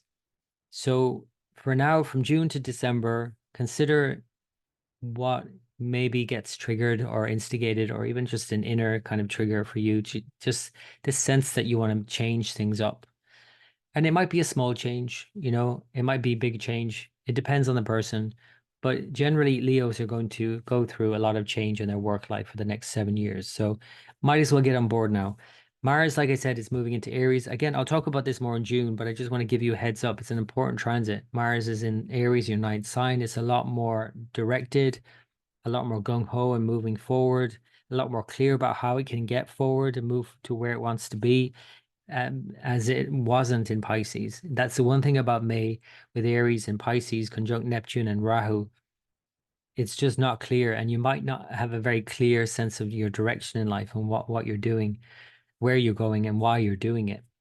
Even though that is the underpinning theme, really, in another way, that there's a really strong sense of, from maybe this confusion in May, coming this sense of clarity about what you're doing and then just kind of doing it. Mars in Aries is just very much just do it, as the slogan goes. So, Leo, I hope that's been of help. As always, I wish you the very best for the month ahead. And until next time. For Virgo rising and or moon sign for May 2024. So Virgo, your ruler Mercury has been in Pisces in April and retrograde up until April 25th. So this has been quite confusing when we consider its conjunction with Rahu also. So I would imagine that this would have been quite confusing in terms of your work life, your direction in life in general, and also having an impact on your relationships.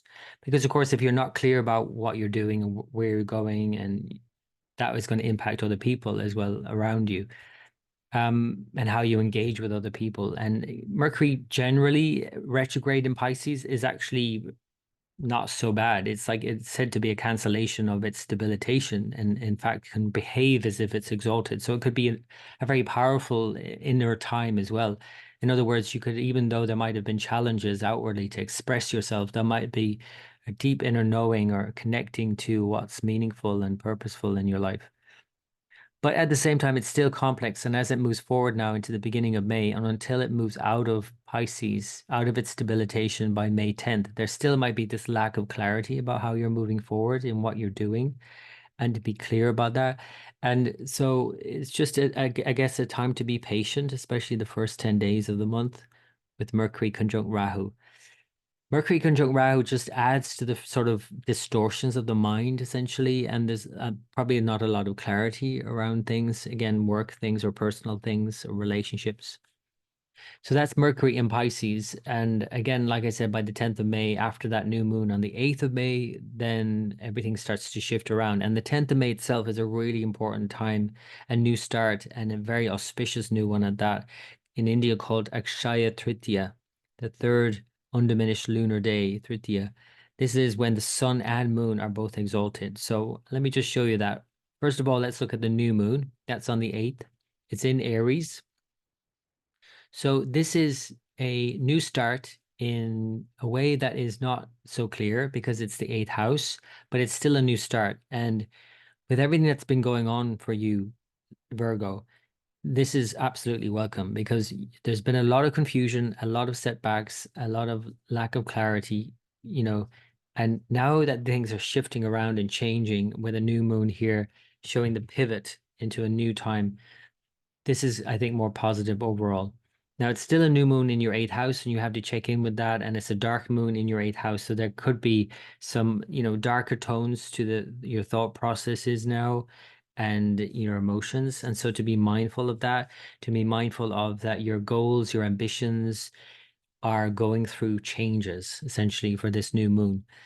Moon is your 11th lord. So in the eighth house, this new moon is, all about change.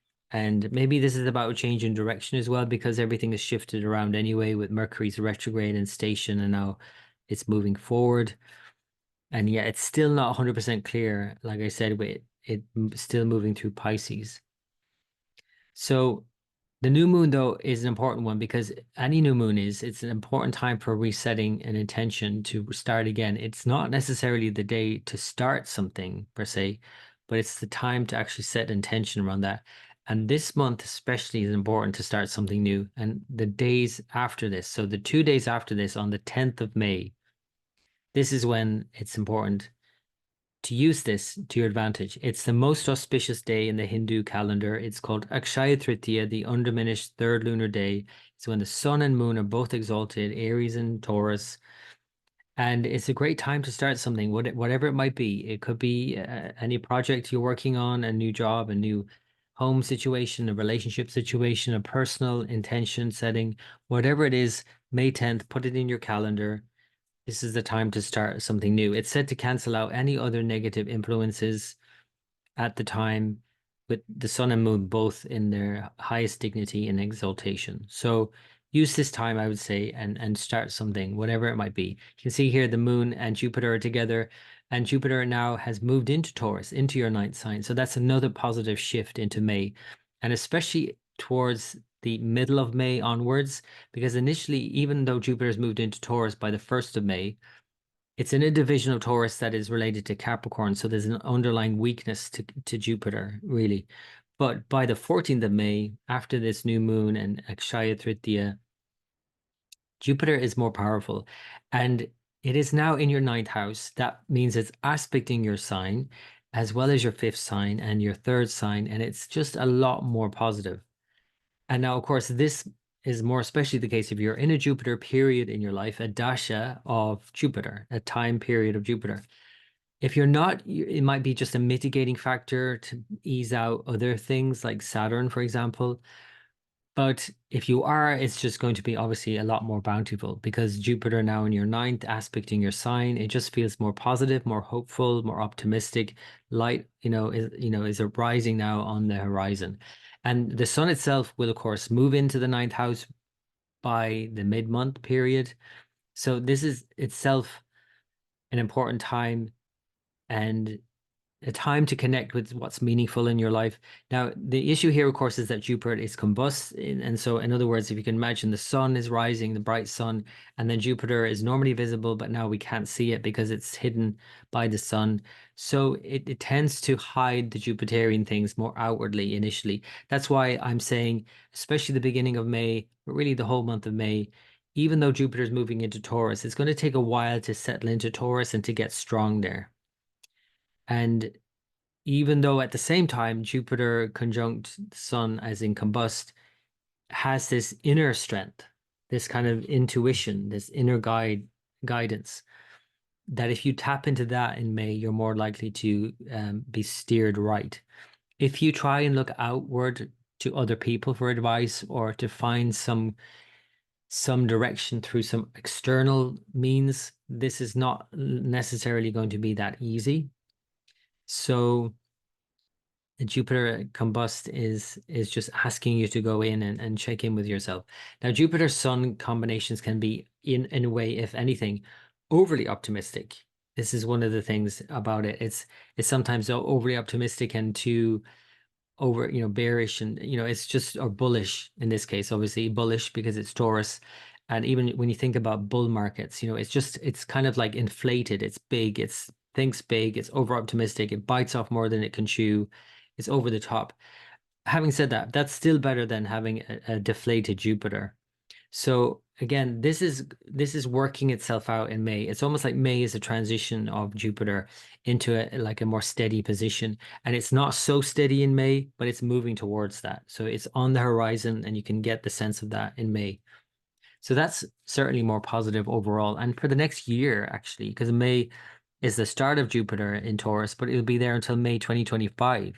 So you've got a whole year of this more buoyant, abundant, just more optimistic sense coming into your life that something is opening up here for you to engage with, and keep your eyes and ears open for possibility, for opportunity, I would say. So a few days later, so let's show you the 19th of May, because this is an interesting one. So we have Jupiter exactly conjunct the sun. So Venus has also moved into Taurus. So it is also arguably combust. Some astrologers wouldn't consider this combust, but at the same time, we cannot see Jupiter and Venus right now because of the sun's proximity. So as good as this might be, and Venus is now in its own sign, Taurus, in the ninth sign, this all looks wonderful on the surface of things, but then it's also combust. So there's something to have to deal with here. Like there's some issue here outwardly that might not be presenting in a very obvious way. But again, there's an inner strength, always an inner strength with combustion for the planet, so that you can tap into that just enjoyment in some way. There's something to enjoy here for sure. Jupiter and Venus in your sign, in your ninth sign, Taurus. You can see here Mercury has moved into Aries and has done since after the new moon on the 10th. And now it's going to move through Aries, but then it's going to make its way to Taurus and then to its own sign, Gemini. So there's definitely a lot of strengths on the horizon here to take full advantage of. One other complication that's happening here around the 19th is Mars and Rahu coming together by exact degree. This is quite volatile. And so to be really mindful, I would say, in your relationships and any interactions with any other people, anyone you're engaging with at all, whether it's your partner or any person, Mars conjunct Rahu in your seventh sign is volatile, and there's likely a lot of like aggression either directed towards you or you felt towards someone. And yeah, it's not the best time for trying to smooth out a relationship. It's more of a time to kind of delve deeply into what's triggering you more than anything else, and to understand the triggers. And I'm not saying you shouldn't be triggered or you shouldn't react. And sometimes you have to react appropriately to any kind of sense of somebody maybe overstepping the mark. Oftentimes the Rahu Mars can show someone overstepping the mark. So you need to react appropriately, but you just want to be mindful of why that's triggering you so much, is what I'm saying. So that's Mars Rahu conjunct on the 19th. A few days later, then we're building into the full moon as well. So that just kind of adds to it in a way. And the full moon is on the 23rd in your third sign, in Mars's sign. We had a new moon in Aries, Mars's sign, and now we have a full moon on the 23rd of May in the other Mars sign, Scorpio, in your third sign. So together with the Mars Rahu conjunction in your seventh, yeah, this is like, be mindful of how you're engaging with other people. And now, especially around this full moon on the 23rd. You could get really triggered, essentially. Now, this full moon is Scorpio in the third, opposite all those planets, Venus, Jupiter, Sun in your ninth, is asking you to be really mindful of how you think and what you believe. And, one informs the other. Like if you think about the third house and the thoughts that you think all the time and what you're communicating to yourself and to other people, that eventually filters into what you eventually believe, which is the ninth sign. So now you're also giving yourself another feedback loop in terms of what are you thinking? What are you saying? Because that will inform you what you actually believe. It's kind of like a chicken and egg stuff, like which came first. It's more about looking at it in terms of what is it that I believe and how can I maybe look at this in a deeper way and understand the connections here for a full moon. A full moon is oftentimes a resolution point, and certainly with this Mars conjunct Rahu in your seventh at this time, there could be have been some blowout at this point already by the full moon. And even if it's just only with yourself, it's just kind of like this frustration with yourself or, with someone else. And now it's the time to have some resolution and to have some communication and to really connect in and deeply with someone or with yourself. So that's the full moon on the 23rd. And then by the end of the month, I want to just highlight what's happening into June. So even though I'm not going to get into June per se here, I wanted to give you a heads up because by the 1st of June, we have Uranus leave Aries after 7 years and move into Taurus. And then we have Mars move into Aries on the same day, on the 1st of June. The Mars one is a brief one, right? So that's going to be powerful in many ways and create changes in its own way. I'll talk more about that in June. But Uranus in Taurus in the ninth sign is now going to start making things more exciting in many ways. Because when you combine it with Jupiter, especially, it's like for the first year anyway, it just brings more possibility. And I would say just stay open to possibility and opportunity. I would say Virgo. I just think opportunities for travel, for study, for shaking all of that up, for shaking up everything that you think you thought you knew. It's like it's no longer what you think, no longer what you believe. Just stay open to what is possible now because anything is possible, really. That's Uranus in the ninth house. It's an initial, it's like a preview because it goes in June, but it comes back out and moves into Aries again, retrograde by December, before going back in again by March next year, 2025, and then stays there for 7 years. So it's kind of like a preview from June to December.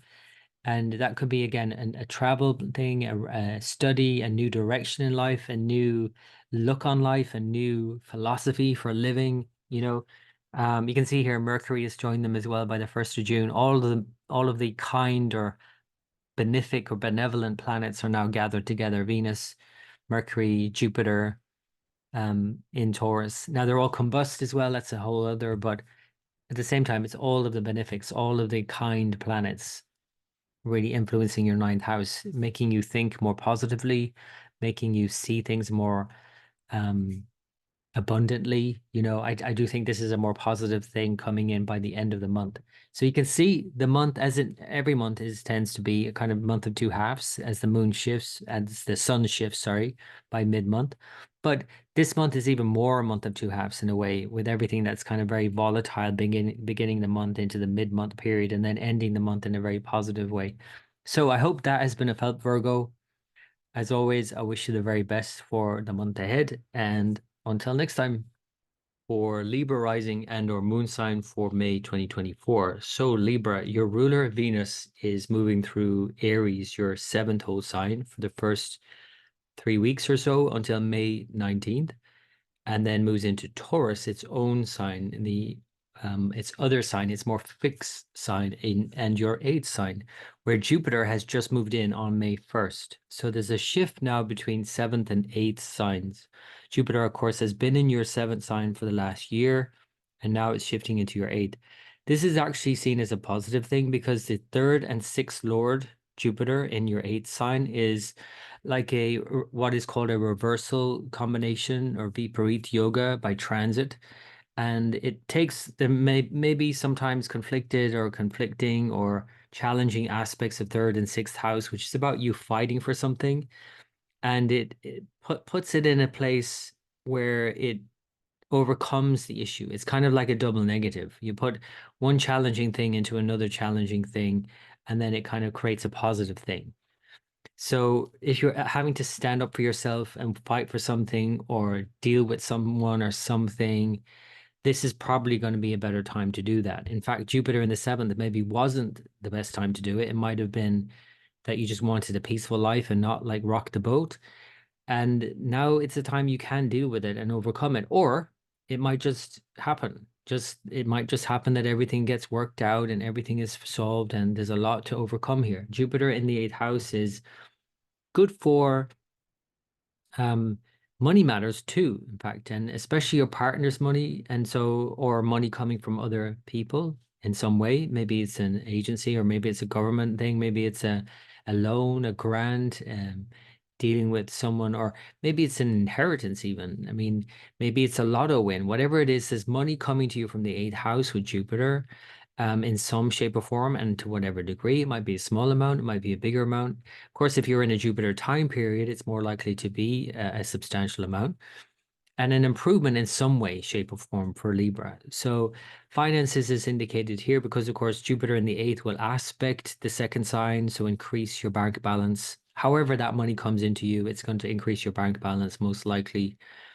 And that will make you more happier. It's aspecting your fourth house as well as your 12th house. You know, this could be a time where you can take some time off, have some time at home, go on a trip, take some time away. And, you know, if you're afforded that, you know, so that's a very positive thing in that way. It's also a great time for healing with Jupiter in the eighth house. Any old traumas, any traumas at all to deal with is a good time in the next year because Jupiter will be here until May 2025. So as I mentioned, Venus is moving through your seventh sign till May 19th, and we'll look at that as it shifts into Taurus. And there's a lot going on May 19th as that happens with Jupiter combust, with the sun in Taurus at that point, Venus moving into Taurus, and Mars conjunct Rahu in your sixth sign. So there's quite a few complications going on here as well in terms of work life, everyday life, routines, work routines, health regimes. Mars in the sixth, though good for clearing up your health and doing what you need to do and doing the everyday stuff, it's a bit scattered in a way when it's conjunct Neptune and Rahu. You might be a bit all over the place, or your relationships might be a bit all over the place and not settling down into a routine like you would normally like. With Mars, Mars kind of likes to have routine. This Mars in Pisces is not routine, and especially conjunct Neptune and Rahu, it's a bit scattered. So to be mindful of your energy and your partner's energy and your relations with your partner and their family members as well. That might just be some things to deal with here on an everyday basis that you might feel frustrated with. Or at the same time, you might also feel invigorated by that. You feel like you have to tackle some issues and you're fully on board with doing that and accommodating whoever needs to be accommodated. The sun continues to move through your seventh sign also. It's sign Aries, and it's the last month of Uranus in Aries, the last full month, because in June it will move into Taurus. So that's a big shift, which I'll talk about at the end. Uranus has been in your seventh sign of relationships for the last 7 years. So you've been going through a lot of changes in relationship. It might not have been obvious always, but there has been some change going on. Now Uranus is moving into your eighth sign, and it just highlights this change in finances, maybe also in the deeper aspects of a relationship, the more intimate aspects of relationships. So it could be that you're dealing with changes that your partner's also dealing with, maybe in their family, maybe in their finances, something like that. That's eighth house. And so this is an ongoing thing. It will initially move in by June, but only until December. So that's kind of like a preview of Uranus in the eighth sign. And then Uranus will back up into Aries in December until March 2025 for a brief time again, and then move back into Taurus finally for the following 7 years. So in a way, you're just getting a preview this year of Uranus in Taurus and the changes that that's likely to bring about. And the eighth house is also about change anyway. So that's another thing to keep in mind, that it is likely to bring more change. So let's look at it through the month and look at the major lunations now. We'll look at the new moon, first of all, in your seventh sign. So this is a new moon in Aries. It is conjunct your ruler Venus and Uranus hanging out there close to the new moon, all in Aries, with Mars, the ruler, in Pisces, conjunct Neptune, between Neptune and Rahu. Mercury is still in Pisces. It's still a bit confused this period. But this new moon in Aries is very much a new start, a new beginning here in terms of relationships. And although not necessarily the day to start anything new, it's the day to make an intention, to set your intentions around what you want in your relationship, how you want your relationship to be, how you want to be in a relationship, because it's Venus, your Lord, in the seventh sign, conjunct this new moon in Aries. What you might have to let go of, what bad habits that need to be let go of with Mars in the sixth house, maybe what conflicts that you need to let go of to improve your relationship at this point, to have sort of like a whole reset, I would say, with somebody. This could be like, okay, let's have it out and let's talk it out. And, we don't have to have an argument. We just let's have it out, let's talk it out, and let's improve our relationship, and let's figure out what this is, and let's move forward. So this is a very much a moving forward time with the new moon in Aries anyway. And again, even though Mars itself is in Pisces, conjunct Neptune and Rahu, the North Node, and it's not clear about how to actually move forward, at least this new moon is kind of like initiating some sort of forward momentum. And in the days to follow now, we're going to have Mercury move into Aries as well. That's going to be more clear about how to move forward. And especially the 2 days after the new moon on May 10th, we have both the sun and moon exalted. So this is May 10th. And we see that the two luminaries, sun and moon, exalted, and this is said to be the most auspicious day in the Vedic or Hindu calendar. And it is said to cancel out all other inauspicious transits. So in a way, you don't have to consider Muhurta, you don't have to consider, consulting an astrologer for an election. You just can use this day, May 10th. So I would say put it in your calendar, start something new on the day, whatever it is that you intend, whatever it is. It could be anything. It could be a new job, it could be a new project, a new relationship, a new house, a new home, a new whatever it might be. This is a good time, because also the sun being your 11th lord is very much about an ambition, a desire that you have. So now the sun is in your 7th house, with the moon, your 10th lord, about work, in your 8th house. It could be a good time to start something new, like a new project for sure. But even if it's not like work related, it could be anything personal too. You can start on the May 10th period. So that's May 10th. Then the moon continues to wax. And I'm going to show you the 19th of May now, which is a really interesting time. Because we have, and you can see here, Mercury is now in Aries. So it's kind of gung-ho moving forward. Venus on the 19th moves into Taurus, your ruler. Both Taurus or Jupiter and Venus are conjunct Sun, with the Sun and Jupiter exactly conjunct at this time, and Mars and Rahu exactly conjunct. So this is a complex time for sure. It's one of the red flags in the month, I would say, in May 19th. So perhaps just be mindful of that there might be some volatility here. So, because it's your 7th Lord Mars conjunct Rahu in the 6th house, relationships could be going through a bit of a blip, I would say. So just be mindful of your partner and other people in general at this time. And even if you're as mindful as you can be, it could be somebody else that's triggered and lashing out or something, or reacting strongly. So Mars Rahu tends to be quite volatile. So for you, Libra, because it's your partner and family members, there could be some fallout here that you have to deal with.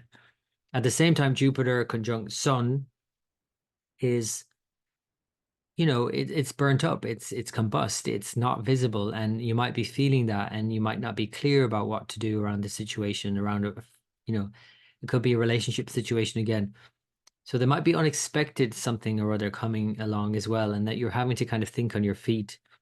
And so it's quite a complex time, May 19th, and leading up to the 19th, and not just the 19th. So that's something to be mindful of. The full moon then, a few days after, on the 23rd, is in Scorpio. And it's kind of building to this in a way, this kind of resolution that has to come about in Scorpio, because with all of the planets in Taurus, and Mercury about to move into Taurus, and Uranus about to move into Taurus as well, a lot of planets in your 8th house, a lot of uncertainty and change in a way in May and June. And, all of that's good change in many ways as well, but it's still change.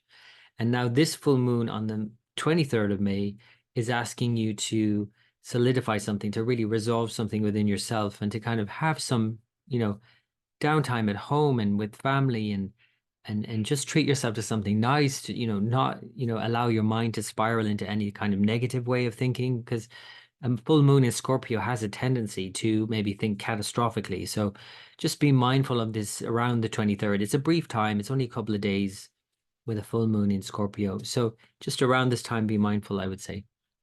And then finishing out the month, I wanted to again highlight this big change that's happening on the 1st of June. So Mars is moving into Aries as Uranus moves out after 7 years. So this is a big shift into month of June and for the next many years. But June, I think, is going to really kind of bring this to the fore. And Mars tends to externalize things anyway. It probably already has. You might have had a blowout at this point, or you might have had some resolution as well, some conflict resolution at this point. But now it's kind of like about being gung-ho about some relationship issue and kind of really tackling it and going full steam ahead. While Uranus moves into your 8th sign and tackles other issues within the relationship, whether it's intimacy, there could be some intimacy issues that crop up here that have to change. There might be a newfound intimacy as well because Jupiter is here. So there could be a deeper connection that you're having with a partner, more meaningful engagement. You can see here that Venus, Mercury, and Jupiter, all of the good planets, the good guys, the benefics, are all lined up in Taurus now in your 8th sign. So there's some benefit to achieve here from just facing your fears and facing, a fear of intimacy, for example, with your partner to really go deeper. I think there's a new level of intimacy opening up for you into June, essentially, Libra. So that can only benefit you ultimately. So May is a bit of a, as you can see, a bit of a complex month in a way, but there's a lot of sweet things going on as well in the background that might not always be apparent because there's a lot of noise as well. There's a lot of complication. But at the same time, just don't forget the sweetness in the background. And it is the sweetest of signs, Taurus, really. To be open to change, but to consider it for yourself as a positive thing. To be open to the unexpected, but to expect good things, I would say, Libra. So I hope that's been of help. As always, I wish you the very best for the month ahead. And until next time. For Scorpio rising and or moon sign for May 2024. So Scorpio, Mars, your ruler, is now moving through Pisces, and it is conjunct Neptune from the beginning of the month, and then it will conjoin Rahu from mid-month. And the exact conjunction, true node conjunction, is May 19th. So this is a bit complicated. I mean, Mars in the 5th sign isn't necessarily the complication. It's in Pisces and conjunct Neptune and Rahu, which is what's complicated about it. Mars is not that clear when it's conjunct Neptune. It's not that clear where to put your energy and how to focus and how to get from A to B as quickly as possible, which is what Mars likes to do. And especially with the 5th house, which is very much about planning and strategy as well with Mars in the 5th. Pisces is just like you have to be open to all of these different other things that are coming in. And, it's a more creative space for sure. And I would say allow Mars to be more creative, allow your routines to be more creative, open up to new ways of doing things, I would say, Scorpio. And just keep an open mind throughout, and it will benefit you more. And try and have a bit of fun with it as well, because the 5th house is also about fun and enjoyment. And Mars can sometimes be a bit sort of just dogmatic about things, especially when it rules your 6th house. It could be just too kind of focused on routine and structure and strategy. And, strategy is one thing, but like sometimes strategy can work against us. So if you can just open up to new ways of doing things and have fun with it and be more spontaneous, you'd be surprised as to what would come out of this. Now, the fact that Mercury is here as well for the first 10 days of May, it's now moving forward, which is in a one-way good thing, but it's now in Pisces moving forward. So it's like, wading through what it's already been through, and it's really confused and it's out of its depth in a way, and it's conjunct Rahu and it's distorting all of these things in its mind. So there might not be a lot of clear thinking going on here. And when we consider, Mercury's rulership of Ketu right now in Virgo, your other ruler, this could be a sense of like you're not really clear about what you're doing and why you're doing it and what are your ambitions here. What are you going to get out of this? You have these things that you want to do and you would love to do this thing, but it's like what are you getting out of it? What is the reason for this, and what is it all going to mean in the end? It's kind of like there's a few things that are not clear here with the nodes in Pisces and Virgo for you. So Mercury in Pisces is just adding to the confusion, really. And it's probably been a better time in April with Mercury retrograde for you to have, kicked back a bit more and not do the usual routine and to think more creatively and differently about things. The 5th house as well is the 8th from the 10th, if you consider that. So it's very much about changes to the way you're doing anything, essentially. especially work-related stuff, but anything you're doing, I would say. So the other things that are happening, the big things, there's a lot happening in May. One of them is that Jupiter has moved into Taurus by the 1st of May, and it will be here for a year until May 2025. So Scorpio, this is absolutely a benefit to you. Jupiter likes being in the 7th house, whether it's from your ascendant Scorpio or Scorpio moon. Jupiter, even more so for Scorpio moon, Jupiter loves to be in the 7th house. So it aspects your sign, it aspects Scorpio, it aspects your 11th sign and your 3rd sign. It improves relations. And even if you're not in a Jupiter cycle in your life, it's still going to improve things. It will smooth things out if you're in a different cycle of Saturn, for example, and Saturn no longer aspecting Jupiter. It's giving that kind of Jupiter more buoyancy and giving you a sense of more buoyancy. So now you have both Saturn and Jupiter aspecting Scorpio. So this is more positive ultimately. And it will again improve your relationships, improve your social life, improve your interactions with other people, whether that's with siblings, friends, partner, and a deeper connection to these people and to yourself. It's just more beneficial to have Jupiter in the 7th house, full stop. Now, it doesn't mean it's not, complicated in other ways, because I'm going to talk about Uranus moving into Taurus by the end of May into the beginning of June. We're going to see that shift, more about that at the end of this. But certainly there's potential here. There's opportunity. Now, if you're not married or not with someone and you want to be with someone, this is an opportunity from May this year to May next year to meet someone. Of course, again, if you're in a Jupiter dasha or cycle, that's more likely the case. But even if you're not, it's still going to improve your relationships with people. So the other things that are happening is that Sun continues through exaltation in Aries for the first couple of weeks of the month and then moves into Taurus, your 7th sign. And therefore, Jupiter itself will be combust. It won't be visible. So there is an initial sort of transitionary phase in May. This is more so because Jupiter is promising a lot in a way, and I don't want to get your hopes up for May. I want to get your hopes up in terms of the following year. May isn't necessarily when it's all going to play out, obviously. It's just moved in, but it's also combust as it's moving in. We can't see Jupiter, so you might not be able to see the results of it yet. Also, Jupiter moving into the beginning of Taurus, it's the Capricorn division of Taurus, the first couple of weeks of May, and itself is kind of underlying this underlying weakness. So perhaps think about that there is this sense of hope or something more optimistic on the horizon, but it's not necessarily going to play out on day one, May 1st, right? So think about it that way. So I don't want to get your hopes up prematurely, but in the long term for the next year, this is absolutely more beneficial.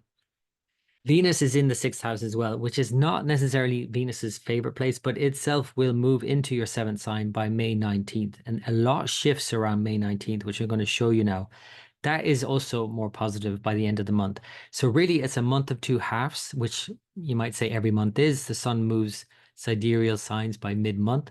But this month, I think, is a real month of 2 halves. And it's the first part of the month, which is quite volatile, leading up to the May 19th period.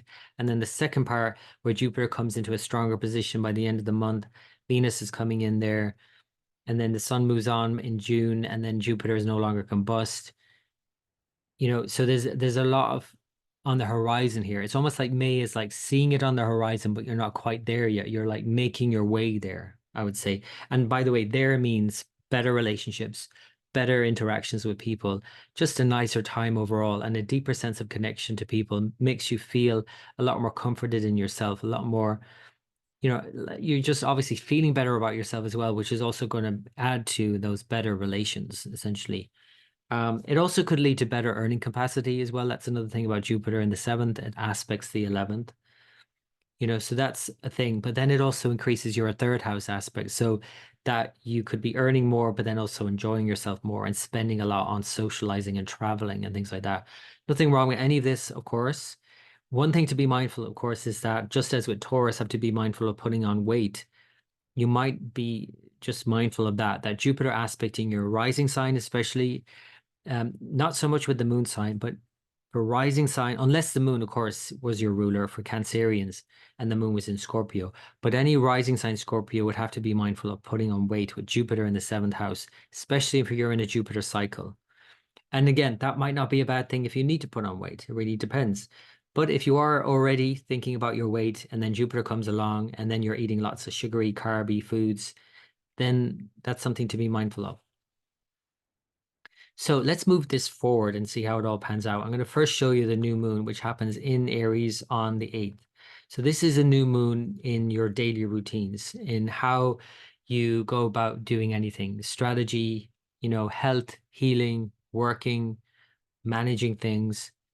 This is a time to reset everything in this regard. So again, it might not be 100% clear from the beginning for a new moon here because Mars is still in Pisces and it's conjoining Rahu now soon, and Mercury's still in Pisces. And it's, again, the details are sketchy, obviously, but more so, I would say to tap into this new moon on the 8th of May is to consider what you're doing and how you're doing it. And, the details can come later. You might say, well, the how are the details, but it's not necessarily that you have to get bogged down in every single detail until Mercury moves in, and that won't be until May 10th. Now, by May 10th, this is an opportunity. So just imagine this is May 10th. I want to keep the moon in here. So on May 10th, we have the sun and moon both exalted with Jupiter conjunct the moon. This is absolutely an auspicious time, a new beginning, a time to start something new. It's not necessarily on the new moon on May 8th. That's maybe a time to kind of think about what you're going to start. But then on May 10th, on this Akshaya Tritiya, as it's called in the Hindu calendar, the undiminished third lunar day, Akshaya Tritiya, this is when the sun and moon are both exalted, and so it cancels out any other negative indications. And so it's the most auspicious day of the year, in a sense. You don't have to consult an astrologer to look at a muhurta, electional astrology, looking at all the many different things you have to look at usually. You just can start whatever it is that's auspicious on May 10th. So put it in your calendar to start something new on May 10th. And whatever that might be, it could be a professional thing. It could be a personal thing. It could be an intention that you have for your life that you want to, initiate something for yourself personally, professionally, whatever it might be. This is a great time to do it. And it's also going to be a great time for your relationships to maybe do that as well, to consider that. I wouldn't necessarily get married, even though this is a very auspicious time with Venus in the 6th house. I'm still a bit cautious about using Akshaya Tritiya as a sort of magic pill that kind of negates everything, even though it is said to. But with Venus in the 6th house, it wouldn't be my ideal time for getting married. Venus would prefer to be in the 7th house. But at any rate, it's still a good time to start something new. So that's May 10th. And moving it forward now, I'm going to show you the May 19th period, which I think is quite complex. So just to be mindful of it, leading up to the May 19th period. I mean, it's just a brief period. But we see here that Mars and Rahu are coming together, and Jupiter and Sun. Venus on the day moves into Taurus, so it's also moving signs, so it's temporarily weakened by that. So it's definitely, if we just say one day, May 19th, a very complicated day.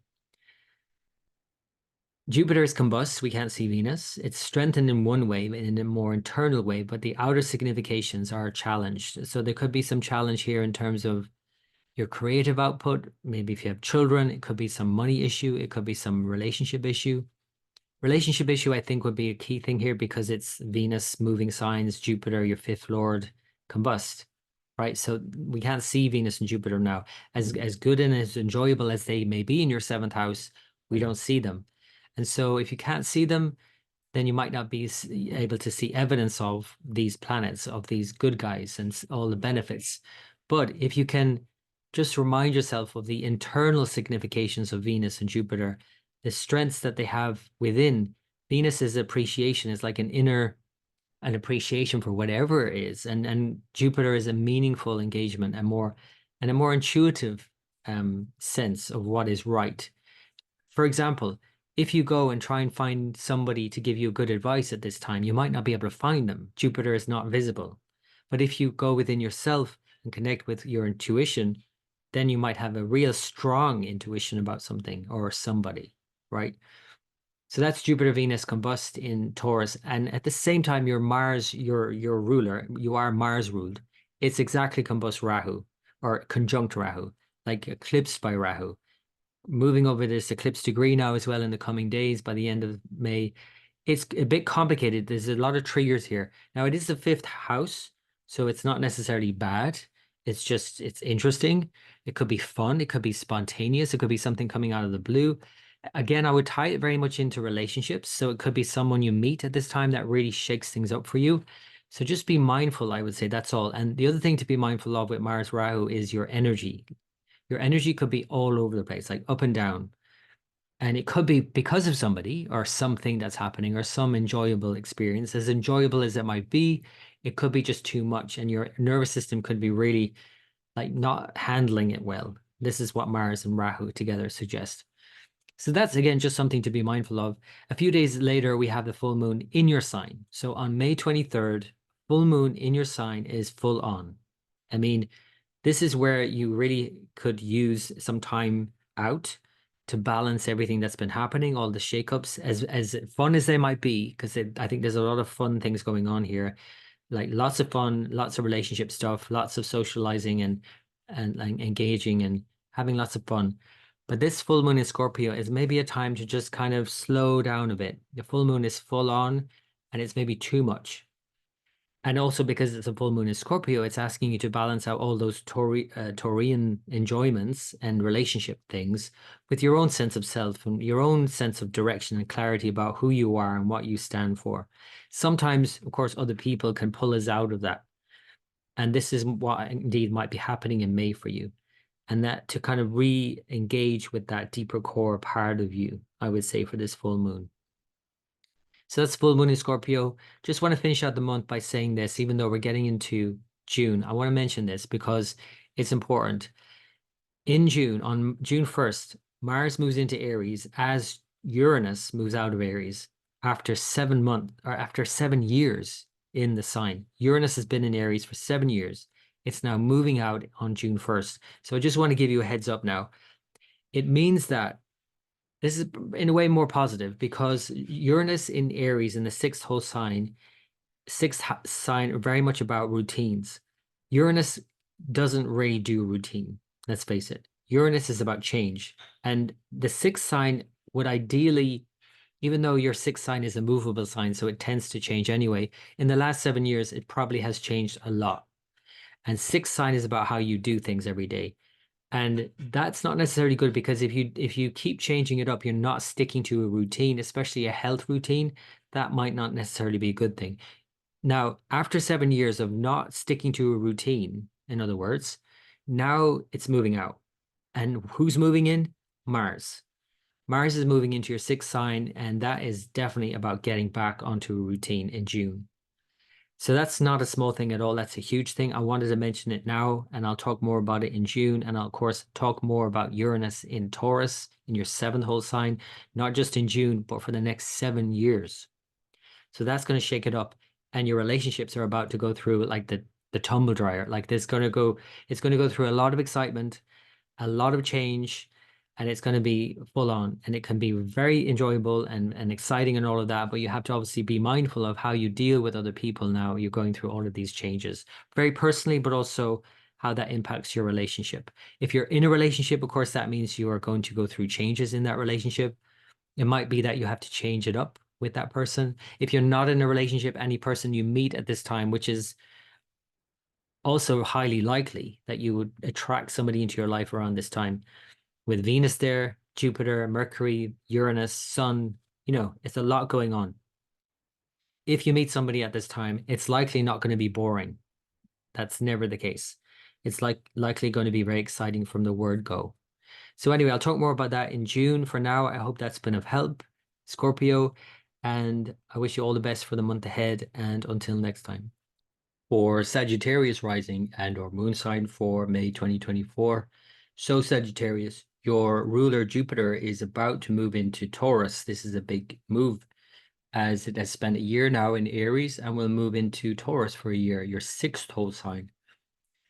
Taurus in the sixth sign is all about work, routines, health regimes, and how your life works or not. And I guess Jupiter as your lord, as your fourth lord, is about finding happiness in those everyday routines and finding health and healing there as well, because Jupiter in the sixth house is very much about healing something. And it could be a condition that you have, or just a routine or a habit that you need to probably adjust at this time. And of course, it will be adjusted more so subsequent to this, because Uranus is about to move in June. I'll get to that at the end of this.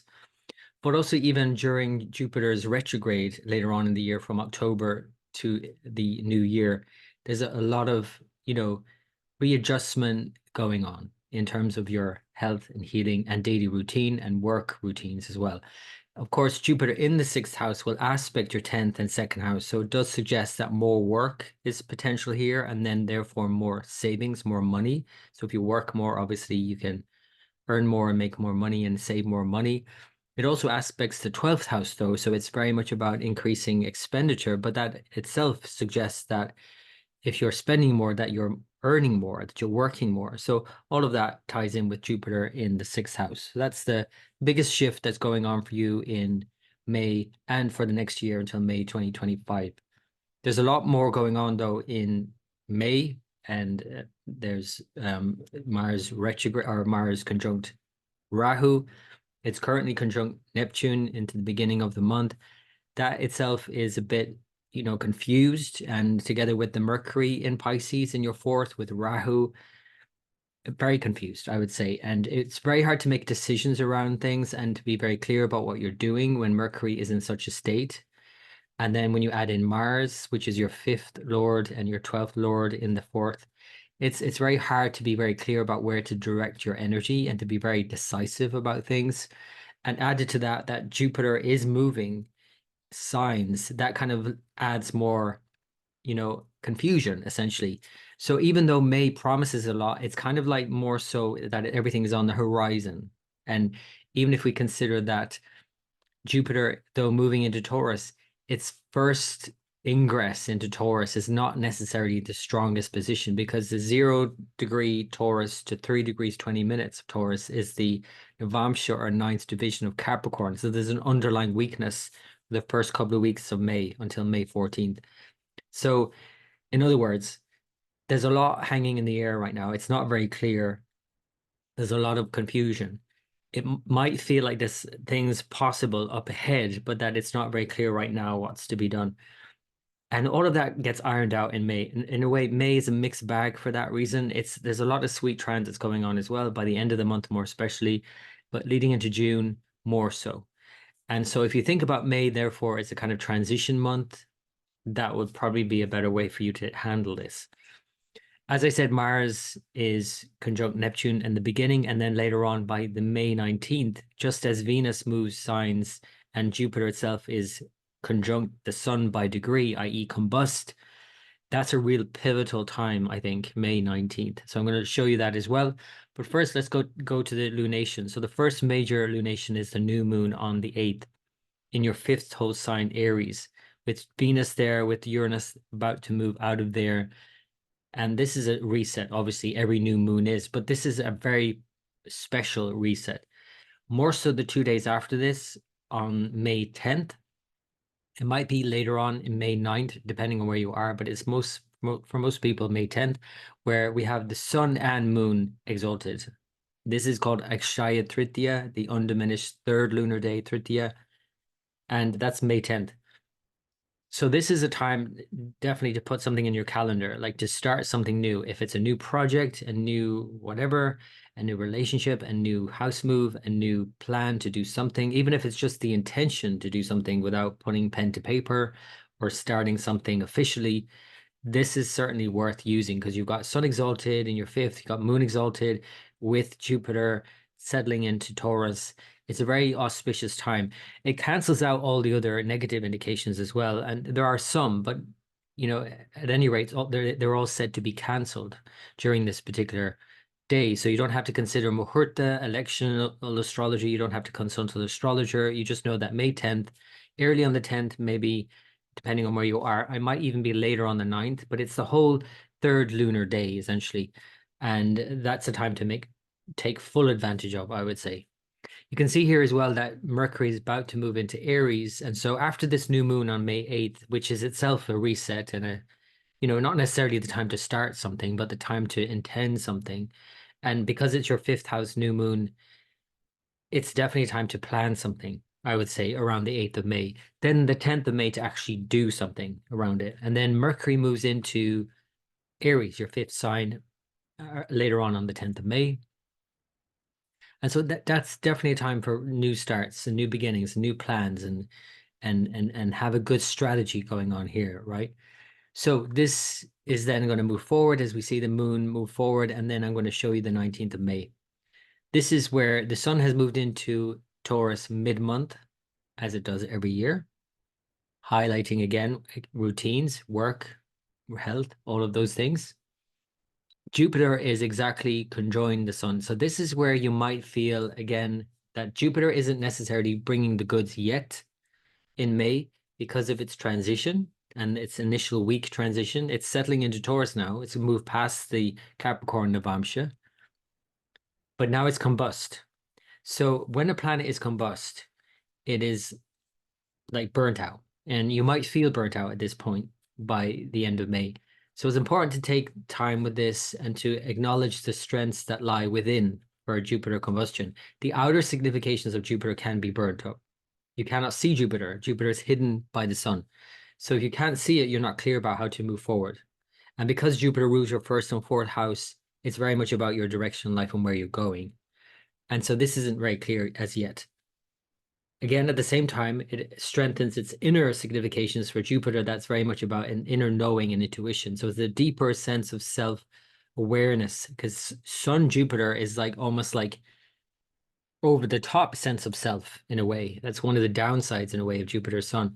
It's almost like overboard, kind of, overly confident in a way. But certainly it's at least this deep sense of knowing and intuition about what is right for you and what you need to do. And of course, it's a sixth sign, so there's something you have to do. There's something that you have to overcome, perhaps, or challenge you have to meet, or issue that you have to overcome in order for you to do that thing that you want to do, the thing that's going to make you happy. The fourth house lord is probably one of the most important of the chart, because it is your grounding. It's what makes you happy. It's what you want.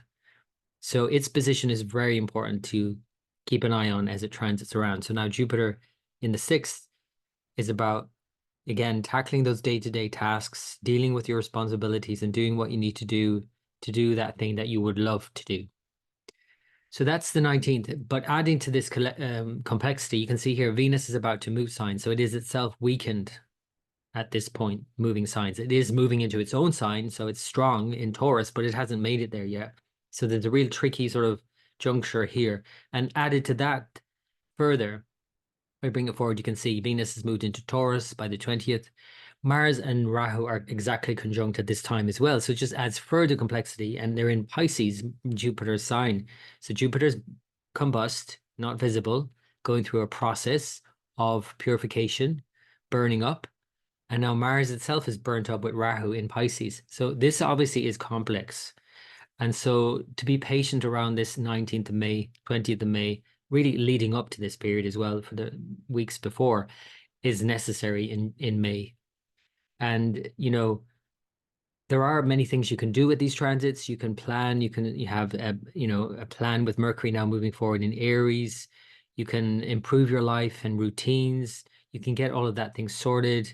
You can be open to possibility and opportunity that you perhaps are not even now listening to this aware of. I think with Jupiter, there's always a sense of opportunity and possibility around the corner, right? That's the sense we have with Jupiter.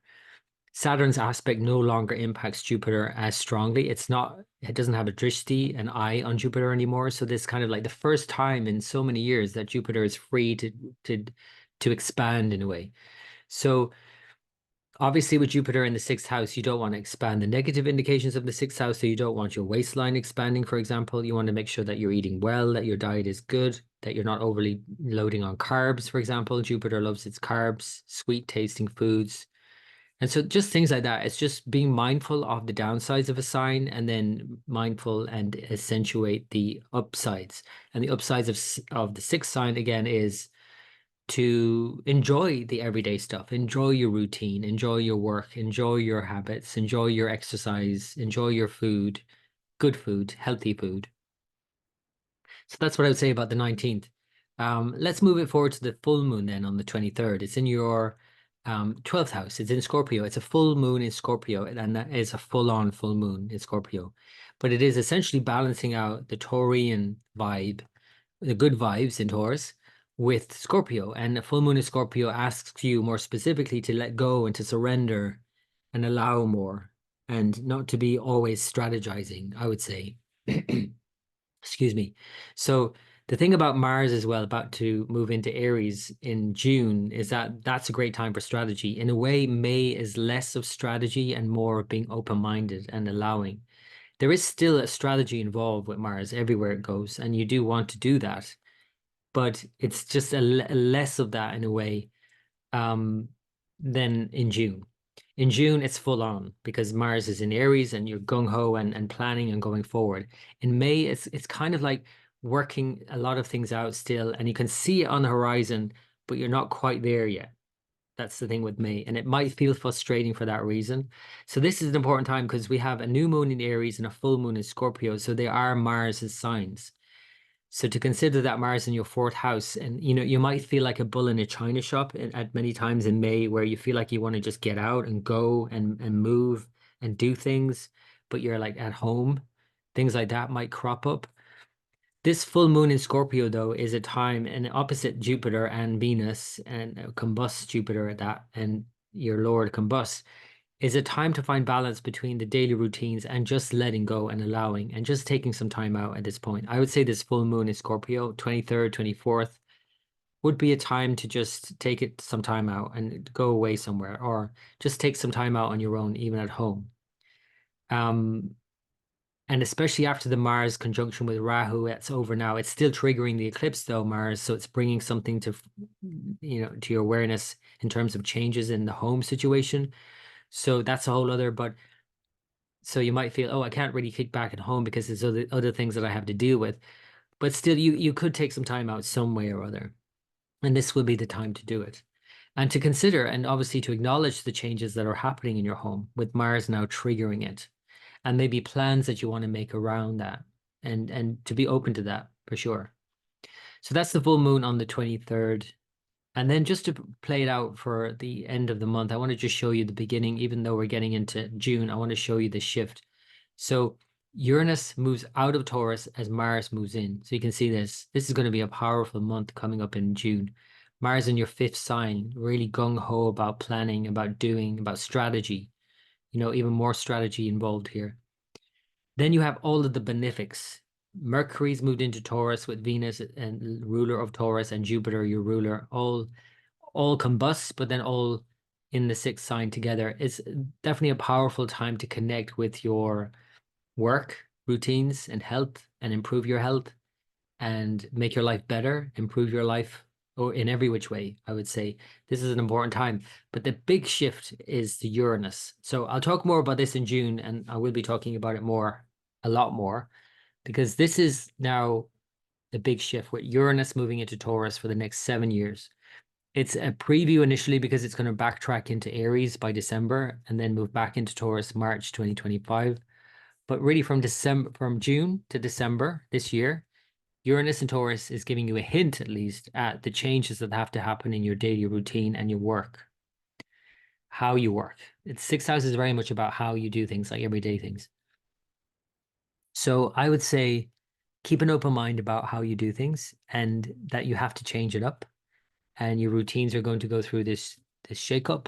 Nothing wrong with it. And I think this conjunction of all of these planets, all the benefics, is very helpful, and a new beginning, a sense of new beginnings coming in here in a strong way.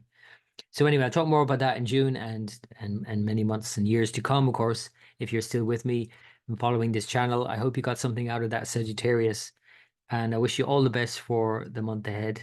And until next time. For Capricorn rising and or moon sign for May 2025. So Capricorn, Saturn seems to have slipped into the background of the astrology news media, right? It seems to have quietened down an awful lot, but I would suggest that actually it's always there, and it's only for Saturn that everything in a way is being held back. That's the tendency for Saturn anyway. But Saturn in Aquarius is not held back in a way. It's slowly moving forward and things are progressing. And I'm sure, Capricorn, you're feeling this progress in your life in many ways, and especially around family and finances and all of those second house matters, food, all of these things, value. All of these things are slowly moving forward, and its impact on all the planets in Aries, including the Sun exalted and Venus in Aries and Jupiter and Uranus finishing out their transit in Aries, about to be sort of let out the gate, really, and bolt in a way, with Jupiter moving into Taurus on the 1st of May, and then on the 1st of June, Uranus moving into Taurus, Saturn no longer holding them back. There's a sense here of something being freed up, while also, again, for you, Capricorn, this sense of focus and discipline and really focusing on all these second house matters. The focus again on the aspect on Aries, your 4th house home, is one to be mindful of course. And again, it doesn't allow, and it's again a positive thing, I would say, because even just considering the Sun Jupiter conjunction, which will then lead into the 5th house, it doesn't allow Sun Jupiter to, go overboard in Aries. Because that's the one downside of Sun and Jupiter. It kind of be over exuberant in a way. That's not the case in Taurus. So just to be mindful of that on the horizon, we have this kind of very enjoyable as well Taurian thing going on in May and into June, and for the next year with Jupiter and for many years with Uranus. So there's definitely a lot of excitement, a lot of enjoyment on the horizon for you, Capricorn. And that's not as held back, and it can be freer to move and to do things spontaneously. And you might say that fun can only be spontaneous, but there's definitely something opening up here, in other words, in May, is what I'm saying. So the other thing to say is that Mars is conjunct Neptune from the beginning of the month, and it's conjoining Rahu by May 19th. And then Mercury is continuing to move through Pisces until the 10th. And so this 10th to 19th period by mid-month is an important juncture, and a lot of things are happening. A lot of things are changing.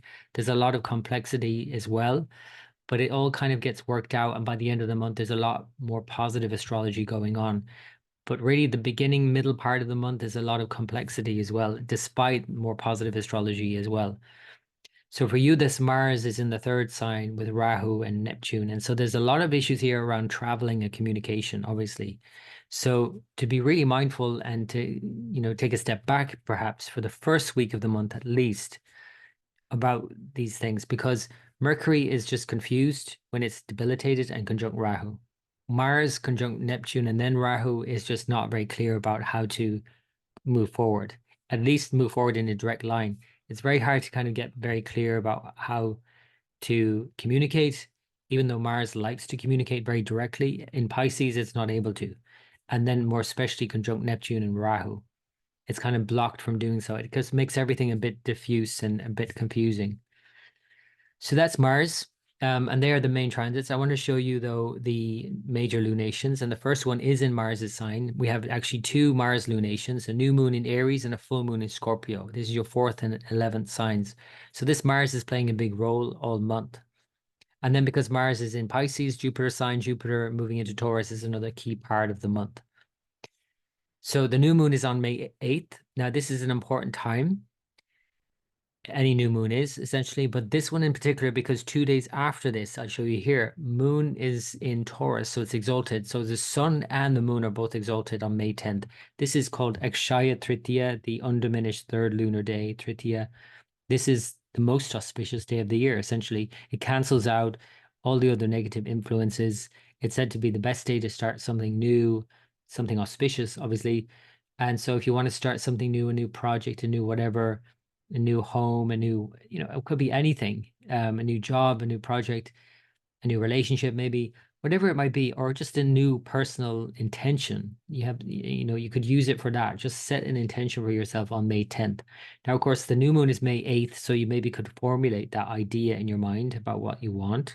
The fact that it's a new moon, if I go back here, the new moon in your 4th sign about happiness, home, and sense of belonging, then perhaps a new moon here on the 8th of May is a time to, again, think about these things. It's not necessarily the time to move on it, though. A new moon, it never is. A new moon is a time to set an intention, for sure. But 2 days after, again, May 10th, that's the time to move on it, to do something, to start something. And because it's in, the moon in the fifth sign now, with Jupiter settling into the fifth sign, though it's not necessarily very clear about how to move forward, the fifth sign is about planning ahead. So this is a great time to do so. It cancels out Jupiter's weakness at this time because even though Jupiter is moving into Taurus, there is an initial weakness for Jupiter because it's in the first 3 degrees, 20 minutes of Taurus, which is the Capricorn, ninth division of the sign. So there's an underlying weakness of Jupiter. And then also Jupiter's combust. And it will be even more combust in a week's time by the 19th of May, exactly combust. So we can't see Jupiter. So there's this maybe lack of Jupiter qualities going on in May, despite what it might seem on the surface of things. It won't really pick up strength until June, really, by the end of May at least. Same for Venus. Venus is traveling alongside the sun, so we can't see Venus. And even though Venus is coming home to his own sign, Taurus, this is a very beneficial transit in many ways. And for you, in many, many ways, because Venus is in the fifth sign. And this could be very enjoyable indeed. But again, because they're combust and all of that, there's this kind of complication going on. So it could be that there's just some issue going on that there's some enjoyment there, but maybe there's an overindulgence, or you maybe need to think about purifying that thing, or, looking at that thing that you're doing and maybe doing something different, thinking about how you engage with people, enjoy other people's company, thinking about how you travel about and enjoy yourself. And all of these things are all there, all the potentials. But the combustion just suggests that there's kind of like this outer issue that has to be dealt with, even though the inner significations of the planet are said to be strengthened at the same time. So the inner significations of Jupiter are an intuition and knowing, deep inner knowing. And Venus is a deep appreciation no matter what is presented on the surface of things. So let me just show you that here actually on the 19th of May. This is where it all gets a bit complicated. Now, it doesn't mean that you can't make use of these transits, but you see here Jupiter and Sun conjoined. Venus about to move into Taurus. So that means it's also weak transiting signs, shifting signs. And then Mars is exactly conjunct Rahu in your third sign. It's complicated for sure. And I think to be mindful of that and how you engage with other people because of where it's happening in your chart, in your third and your fifth house, any kind of engagement, dealing with other people, traveling, enjoying yourself, just to be mindful of issues that are going on here. Maybe it's around you, maybe it's not happening to you personally, maybe you're just seeing it going on in your environment around you, or you're just aware of these things. The fact that Saturn now is, no longer aspecting Jupiter and also the sun in your fifth house, there's definitely a lot of enjoyment here for sure. I mean, I wouldn't necessarily hold back there, but I just, again, would be mindful of some complexity, some volatility, especially while traveling, I would say. That's just something to be mindful of. So let's move it forward to the full moon then on the 23rd, because it's a full moon in Mars's other sign, Scorpio. So this is when Mars has just reached, past Rahu. It's still to trigger the eclipse at 25 degrees. So by the end of the month, we're also getting this trigger in Pisces. So again, traveling, communicating, this could be where something gets triggered. Somebody might say something, you might say something might happen between the two of you, and you're like, Mars is that kind of like, thing you say that you might later regret. So just think about that in terms of around this latter part of the month, I would say. Now, this full moon in Scorpio is full on, as any full moon is, but one in Scorpio is even more so. But it is benefited by Jupiter and Venus aspecting opposite, even though they're combust.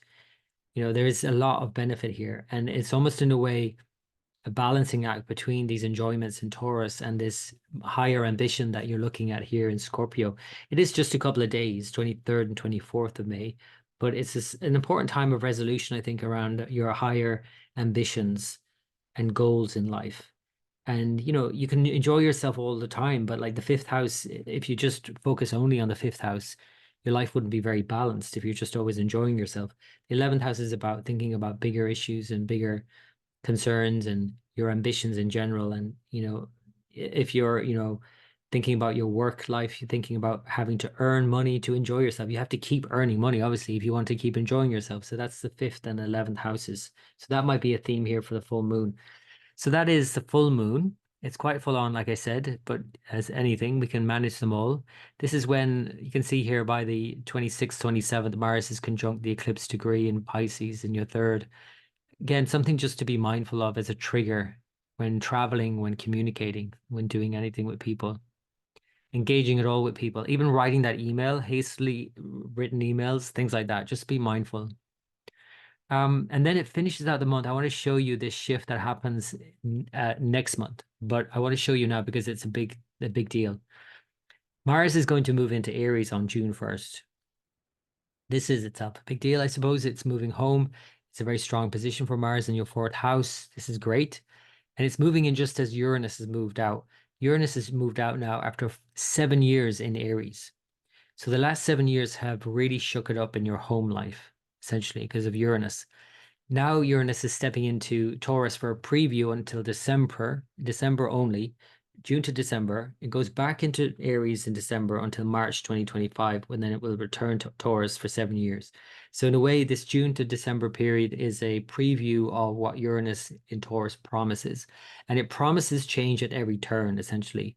Just as it's changed your home life in the last 7 years, it's now going to change your enjoyment, your social life and your enjoyments and your engagement with people you enjoy, company you enjoy keeping. That can be children, that can be a lover, a partner, that can be anyone really. But it's essentially about enjoyment. Now, the fifth house is also something deeper than that. Of course, the fifth house is also about spiritual practices. So it does suggest, Uranus, that you are about to go through some changes here too. So it's like if you had a typical kind of sadhana that you did, Uranus in the fifth house could suggest that you're changing that practice completely. And that's what Uranus does. So you kind of have to just get on board with it now. I'm not saying that you should go crazy either and just go with every whim that crops up and that you should go with it fully. Because in a way, you can't really do that with any of the planets. Because the best thing in the chart, if you go full on into it, can become something imbalanced. So it's more about thinking about it in a balanced way, thinking about it in a Taurian way as well. Taurus doesn't like to shake things up, but it's going to be forced to in a way because of Uranus in the next many years, 7 years. So that's more about that in June, of course, and I'll talk more about Mars as well in June. And for now, I hope that's been of help. I wish you all the best for the month of May, and until next time. For Aquarius rising and or moon sign for May 2024. So Aquarius, your ruler Saturn continues through your sign in a very strong position.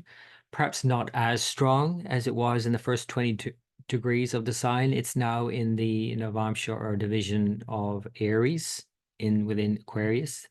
This sense of like splicing up each sign 9 times and 9 divisions and correlating that with a different sign shows an underlying support or not. And so in a way, it's a weaker position in the beginning of the month, but that's been the case since the end of April.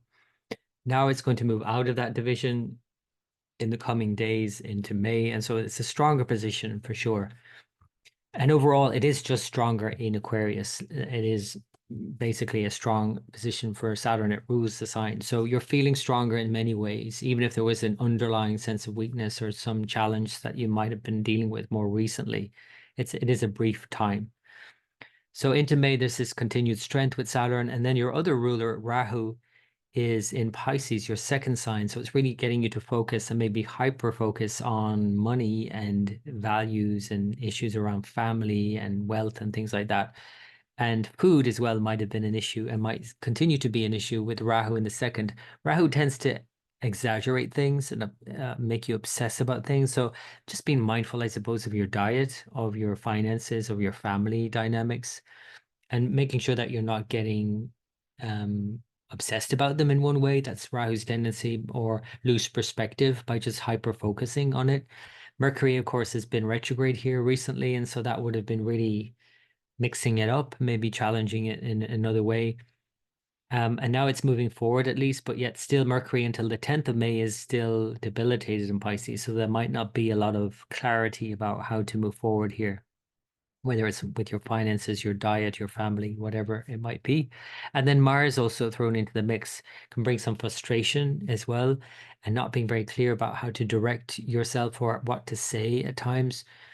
Mars Neptune conjunctions and Mars Rahu conjunctions, which we have both here in Pisces, can really muddy the waters. It's like it's not very clear how to move from A to B as quickly as you would like. And because Mars represents just that, it rules your third and 10th house, very much about taking very deliberate action and making efforts towards your goals and achievements. This Mars is just a bit all over the place. It's like it's everything is possible. I'm open to anything here, but it's like I actually don't know where to direct my energy. And then when you put it with Neptune and Rahu, it tends to exaggerate and distort the energy and blur things. And so, it's just like these murky waters, like, you don't really know. You should be mindful of where you're stepping. You should be obviously figuratively, I don't mean literally, just mindful of where you're going at this point and what you're planning and what you're communicating, especially because the second house is speech and it rules your third house, Mars.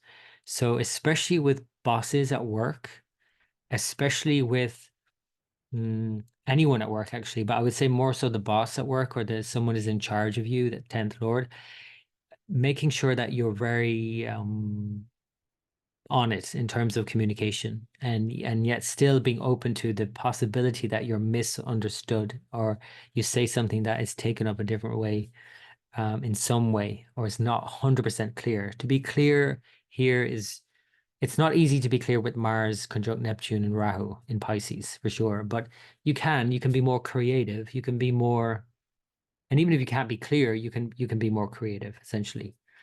And so Mars moving through Pisces for the whole of May, and then on the 1st of June, it moves out. So it's going to come into a strong position anyway by June, so don't worry about it. In May, it's just a time to be more patient, I would say, and especially in your speech and your communications in general. And I'll give you another red flag in the month as well, May 19th, which I'll point out here again. But May 19th is when Mars and Rahu come together by exact degree. So that could be like a pivotal time, like a real red flag moment, I would say, to be just conscious of your communications and also travels. Just be mindful when you're traveling about that you're not overdoing it. So let's look at, first of all, the new moon on the 8th of May. It's in Aries, your third sign. It's with Venus. Uranus is spending its last month in Aries, and Jupiter has just moved out into Taurus. So there's quite a few things shifting into May now. The biggest shift, of course, is Jupiter moving into Taurus from your third sign. This is a positive shift, ultimately. I mean, Jupiter in the fourth sign is showing a better situation at home, happier times, I would say. It's just that you have to give it a bit of leeway here in May. May is a bit of a sort of leeway into that. It's not fully into it. June will be more so into it. And that's essentially because Jupiter is shifting signs and it's weak as it shifts signs. And also the first 3 degrees, 20 minutes of Taurus is a weaker position for Jupiter. It's the Navamsha or ninth division of Taurus that is Capricorn, where it's said to be debilitated, where it's weaker. Like there's underlying weakness here of Jupiter in the beginning of May. But that only lasts until May 14th. And then yet still Jupiter is conjunct Sun, so it's combust. So it really won't be until June where Jupiter comes into its own here. So I'm saying that now because I want you to be mindful of that if it all doesn't like seem amazing in May, you're on the way there. And again, a happier situation at home, I would say, just happier in general. I think this is a better situation. If you're in a Jupiter cycle or period in your life or dasha, of course, that's going to be more so the case. But even if you're in a Saturn or Dasha or Rahu or whatever it might be, Jupiter is a mitigating factor for either of these. And so it will definitely bring some more happiness and contentment at home, I would say. And its aspects also to your 8th and your 12th house, and then the opposite 10th house of work can really bring a deeper spiritual dimension to your life as well, and also improve your work, the quality of your work when you have this kind of deep connection to yourself, a deep sense of like inner contentment, I would say. Now, actually, that's one of the things to say about Jupiter combust, that although it might challenge the planet outwardly, it actually strengthens it inwardly. So there's definitely a deep sense of faith, even, and a deep sense of contentment in yourself that is possible in May. So that's the new moon, though, in going back to the new moon in Aries. And it's starting out this new month, and in a way it's really important to start out because 2 days later when the moon joins Jupiter, we have this Akshaya Tritiya, this undiminished third lunar day. Anything that's begun on this day is said to be long lasting. So it's the most auspicious day of the year, essentially. And in India, they generally buy, gold, and they invest and they do some auspicious new activities or whatever it is. So for you, I think this would be a good time to put in your calendar for May 10th. And considering this Jupiter now settling into Taurus, there's something here that you want and you want to go for. That sun exalted in your third and the moon there exalted in your fourth with Jupiter. And to really feel that out, what is it that you want? And to set an intention around that, even if you don't have anything particularly that you want, that you have to start, put pen to paper or start a new project or do something new or move house or get married or buy a car or whatever it might be. If you don't have anything to do, you can still start something in your mind, like set an intention, light a candle, write something down, do something here on the 10th of May to really take full advantage of this, I would say. So that 2 days before that, of course, like I mentioned, the new moon on 8th of May, it's a time more so to kind of set intentions or to start formulating an idea about what it is you want. It's the third house new moon. So it's more about thinking about what you want, not necessarily going for what you want, because the new moon day itself isn't the best day to start something. But that 2 days later, again, on the May 10th, is when you should start. So that's the new moon. Let's move it forward. Let's see how all of this pans out. I'm going to bring it back to your sign just a moment. Right. So we see the moon wax then, and then as it joins Ketu on the 19th or 18th, 19th, but really leading up to this 18th, 19th period, it's quite a complex time. Venus is about to move signs out of Aries, which is a positive thing, into its own sign, Taurus. Jupiter has conjoined Sun in Taurus, so it's combust. Mars has conjoined Rahu by exact degree. This is quite complicated.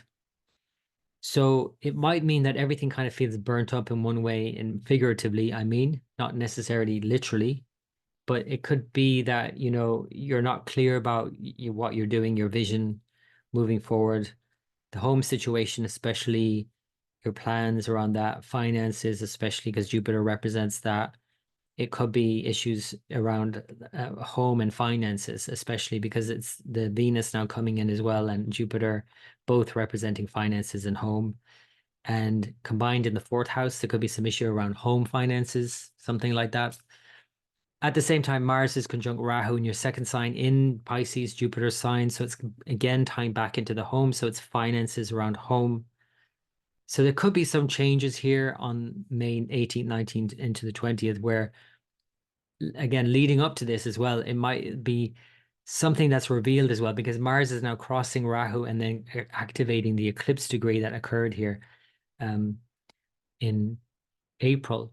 So I feel like there's definitely something coming to light here. There's definitely some shift happening, something you're made aware of, perhaps around finances in the home.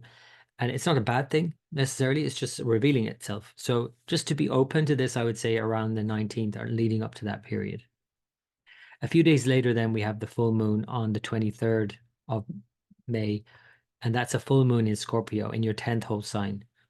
And both new moon and full moon are ruled by Mars. So this Mars is playing a key role here, and it's triggering this eclipse in your second sign with this moon full in your 10th sign. So it's work and money, work and home, making effort, getting what you want, communicating what you want, first of all, going for what you want, and being clear about what that is.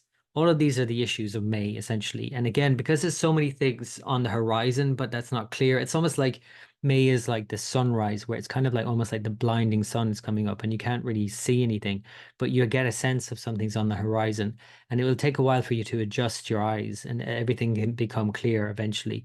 So in a way, that's how I want to say May is panning out for you.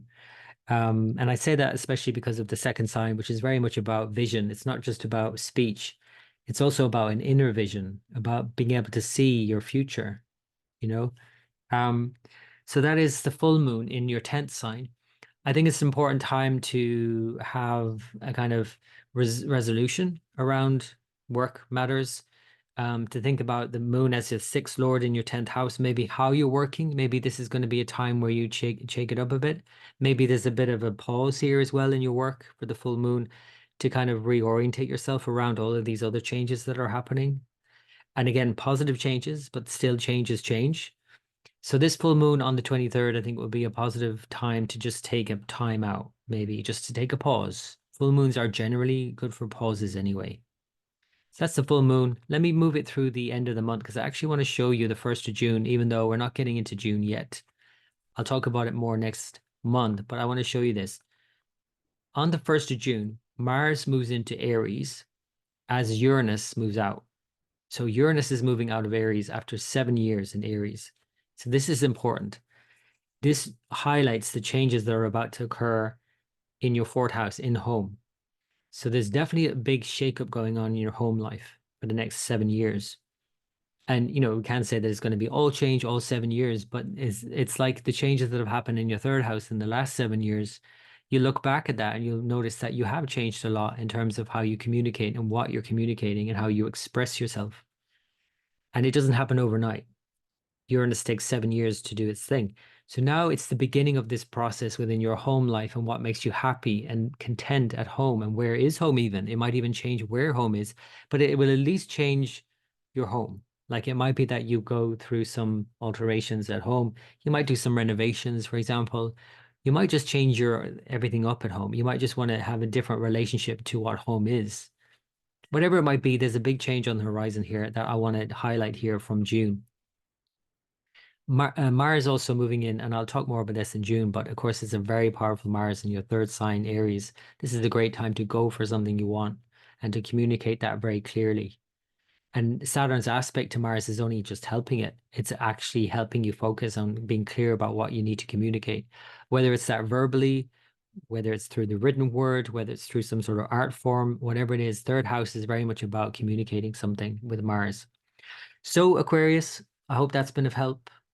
I wish you all the best for the month ahead. And until next time. For Pisces rising and or moon sign for May 2024, Pisces, your ruler Jupiter is about to move out of Aries on May 1st. This is big news because this is the first time since 2019 that Jupiter has not been either debilitated, conjunct Pluto, conjunct Saturn, or aspected by Saturn. And now it's moving out of all of that and moving into Taurus. So this is a more positive expression of Jupiter. And although there are some issues in May, there's the combustion of Jupiter, first of all, because the sun is moving into Taurus, of course, in May, June. There's the combustion, and also because that means therefore that Jupiter is not visible, it's combust, it's burnt out. You might feel a bit burnt out.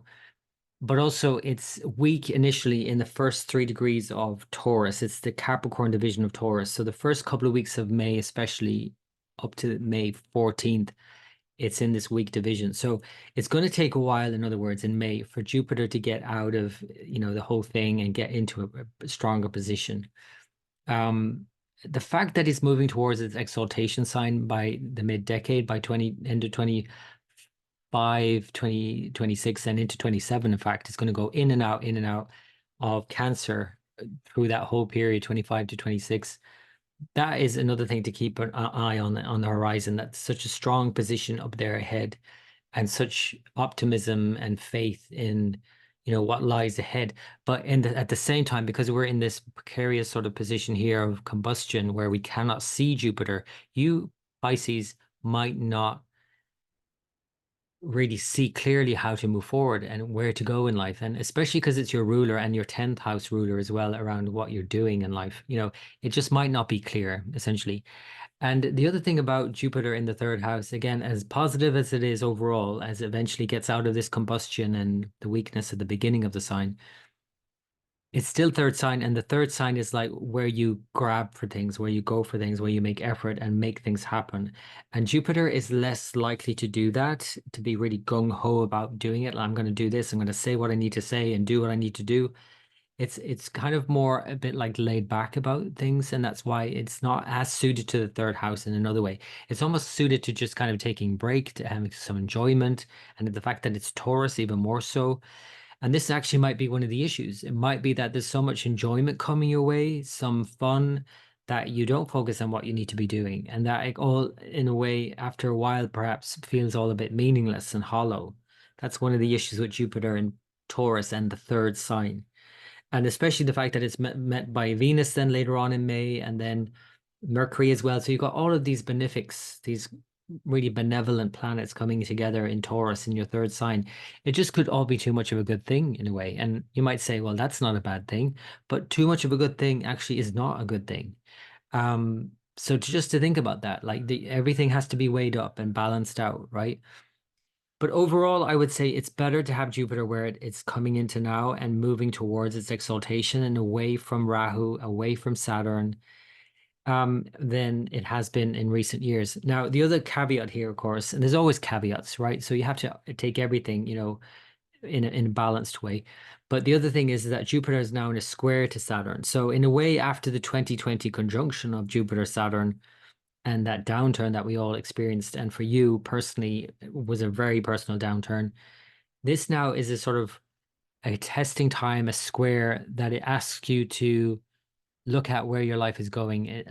Take a really long, hard look at the whole arc of your life and what are you doing and what are your ideas and are they landing, or are your big ideas, just big ideas? That's the thing with Jupiter. And when it goes to a square with Saturn, is kind of like maybe this kind of having to tease out this conflict in some way, shape, or form. Like, am I really on track with what I set out to do here? What am I doing? And is it gonna work out? To ask these kind of questions are important during this period as well. And to understand as well how you get what you want. This is the third house indication. And the Saturn in the 12th house is continual transit through your 12th house until next March 25, is asking you to, in that process, look at what you need to let go of. Maybe there's some dream that you need to let go of in order for you to get what you want. Maybe the dream that you had isn't the dream that you really want, like you really, really want. And so these are a few things to ask, I would say, in an overall way. There's a lot more going on though in May, including, the recent eclipse in April really stirred it up for you, I'm sure, but it's still not 100% triggered. It's being triggered. Rahu is there, Mercury is there right now at the beginning of May, but Mars will be there by the end of May. So there's a lot of triggers of the eclipse in Pisces in May. And so what I would say is that perhaps for you, Pisces, this is a time to be really mindful of getting triggered, literally, but also just to be open to the changes that are coming up. Maybe it's this insights, maybe it's nothing actual happening in your life, but it could be just some change of mind around something or a different way of seeing things. And once you see it differently, you can do it differently. So that's the kind of way it usually pans out with eclipses. So Mercury is still debilitated for the first 10 days, and by the 10th of May, that is a key shift. And I'm going to show you that now because it's right after the new moon, and it's a really important day in the calendar for the whole year. The most auspicious day of the year is on 10th of May. So that's certainly one to put in your calendar and to set some intention. So first of all, let me show you the new moon, which is on the 8th of May. It's in Aries, and it's in your second sign, and it's with Venus. And it's very much about your vision for the future and what it's going to take to see that through, the money that's required, the resources, the family, the community, the support that you need to do whatever you want to do, essentially. But apart from that new moon being a reset, and any new moon is that, and setting an intention, it's not the best day to actually do something, to like even to put pen to paper and sign something official. It is a day to maybe formulate an idea about what you want, but 2 days later, on May 10th, is the day to do it, because this is when the sun and moon are both exalted. The moon is with Jupiter. This is called Akshaya Tritiya, the undiminished third lunar day. This is the day to start something new in your life. Whatever it might be, it could be a project, it could be a professional thing, a personal wish, an intention that you want to set for yourself, something you want to bring into your life that sticks. Essentially, Akshaya Tritiya tends to help things stick because both luminaries, sun and moon, are exalted. So it's given the best possible boost in the beginning. And it's said to cancel out all other negative indications. So you don't even have to think about consulting an astrologer about muhurta and electing a proper time or day or anything like that. Just do it on the 10th. Most people are going to experience this on the 10th. If you're in the US, it might be more so on the 9th, late on the 9th, but it's still running into the 10th early on the 10th. So I'd say for most people, it is the 10th. So think about doing something, mark it in your calendar, May 10th. And again, maybe use that new moon on May 8th to set some intention or formulate an idea about what that's going to be. And you can see here as well that Mercury is moving into Aries at the same time. And that itself is a positive thing because Mercury is no longer debilitated. And it's going to be more clear now in Aries and gung-ho and very direct, maybe sometimes too direct, but it's more direct at least. And that's more positive shift as well. So if we bring it forward to the 19th, this is when everything starts to move around. So between the 10th and even the new moon on the 8th and the 19th, 20th, a lot is changing. And it's that whole mid period of the month is a lot is in flux. And more especially in this period from 18th, 19th of May, everything's in flux. Venus is moving signs. It's moving into Taurus. Jupiter is combust the sun, exact degree, your ruler, combust, not visible. It's charged up in another way. It's said to be in the heart of the sun, Kadzimi. But in another way, there's a weakness here of Jupiter because of its combustion. It's feeling angry. It's in the third house. You might feel irritable and angry. And then when you add Mars conjunct Rahu in your first house, even more so. So this is a possible trigger, I would say, to be really mindful of around the 19th of May, but really leading up to the 19th of May and around those days. And just again, to be mindful of triggers, it might pass away and nobody says anything, and that's fine. You might bite your lip, or somebody else bites their lip. But still to be mindful of what's going on here. It could be a family issue, with Mars. It could be, your father, for example. It could be something while you're traveling with your family. Traveling with your family could be quite complicated in May because of Mars ruling your second and ninth house, conjunct Rahu in your first. You might be challenged. You might get triggered. I mean, let's face it, who doesn't get triggered taking their family away on holiday? It's quite triggering. But just to be mindful of it. It's not that there's anything wrong here. It's just, again, a trigger. And Mars Rahu, the energy is very scattered, and that's the issue here. So you might feel all over the place with this. The fact that Jupiter, though, your ruler, is exactly combust with the sun at the same degree as Jupiter. So Jupiter is not visible at all in your third sign, and Venus, the ruler here of the third sign, is shifting signs from Aries and has been moving through Aries this whole time. It's a very heated May in many ways. And there's a lot of potential for triggers here and, exchanges that you might later regret. So just to be mindful of that, maybe you do need to say that, whatever you need to say. I'm not saying you shouldn't, just to be mindful of it at least and to think twice, just to reconsider, I would say. So that is the 19th of May. And a few days later, then we have the full moon, which is a full moon in Scorpio. So we had the new moon in Aries. This is a full moon in Scorpio, both Mars' signs. And so Mars is a key player here and triggering this eclipse, this Rahu and the eclipse degree by the end of May. So there's definitely some personal triggers that you're going through, Pisces, and this could affect your relationships as well and how you're communicating with other people.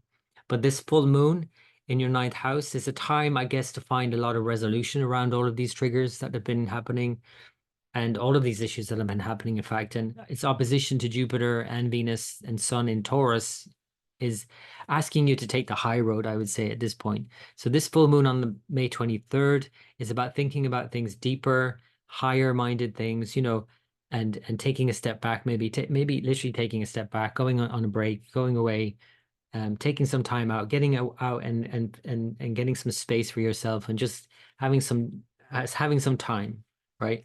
And to find balance between the third and the ninth house always is a balance between, getting into those kind of arguments or getting into those kind of heated discussions, even if it's not an argument, or getting into those things that you enjoy, even if many of these things are likely to be very enjoyable as well, by the way.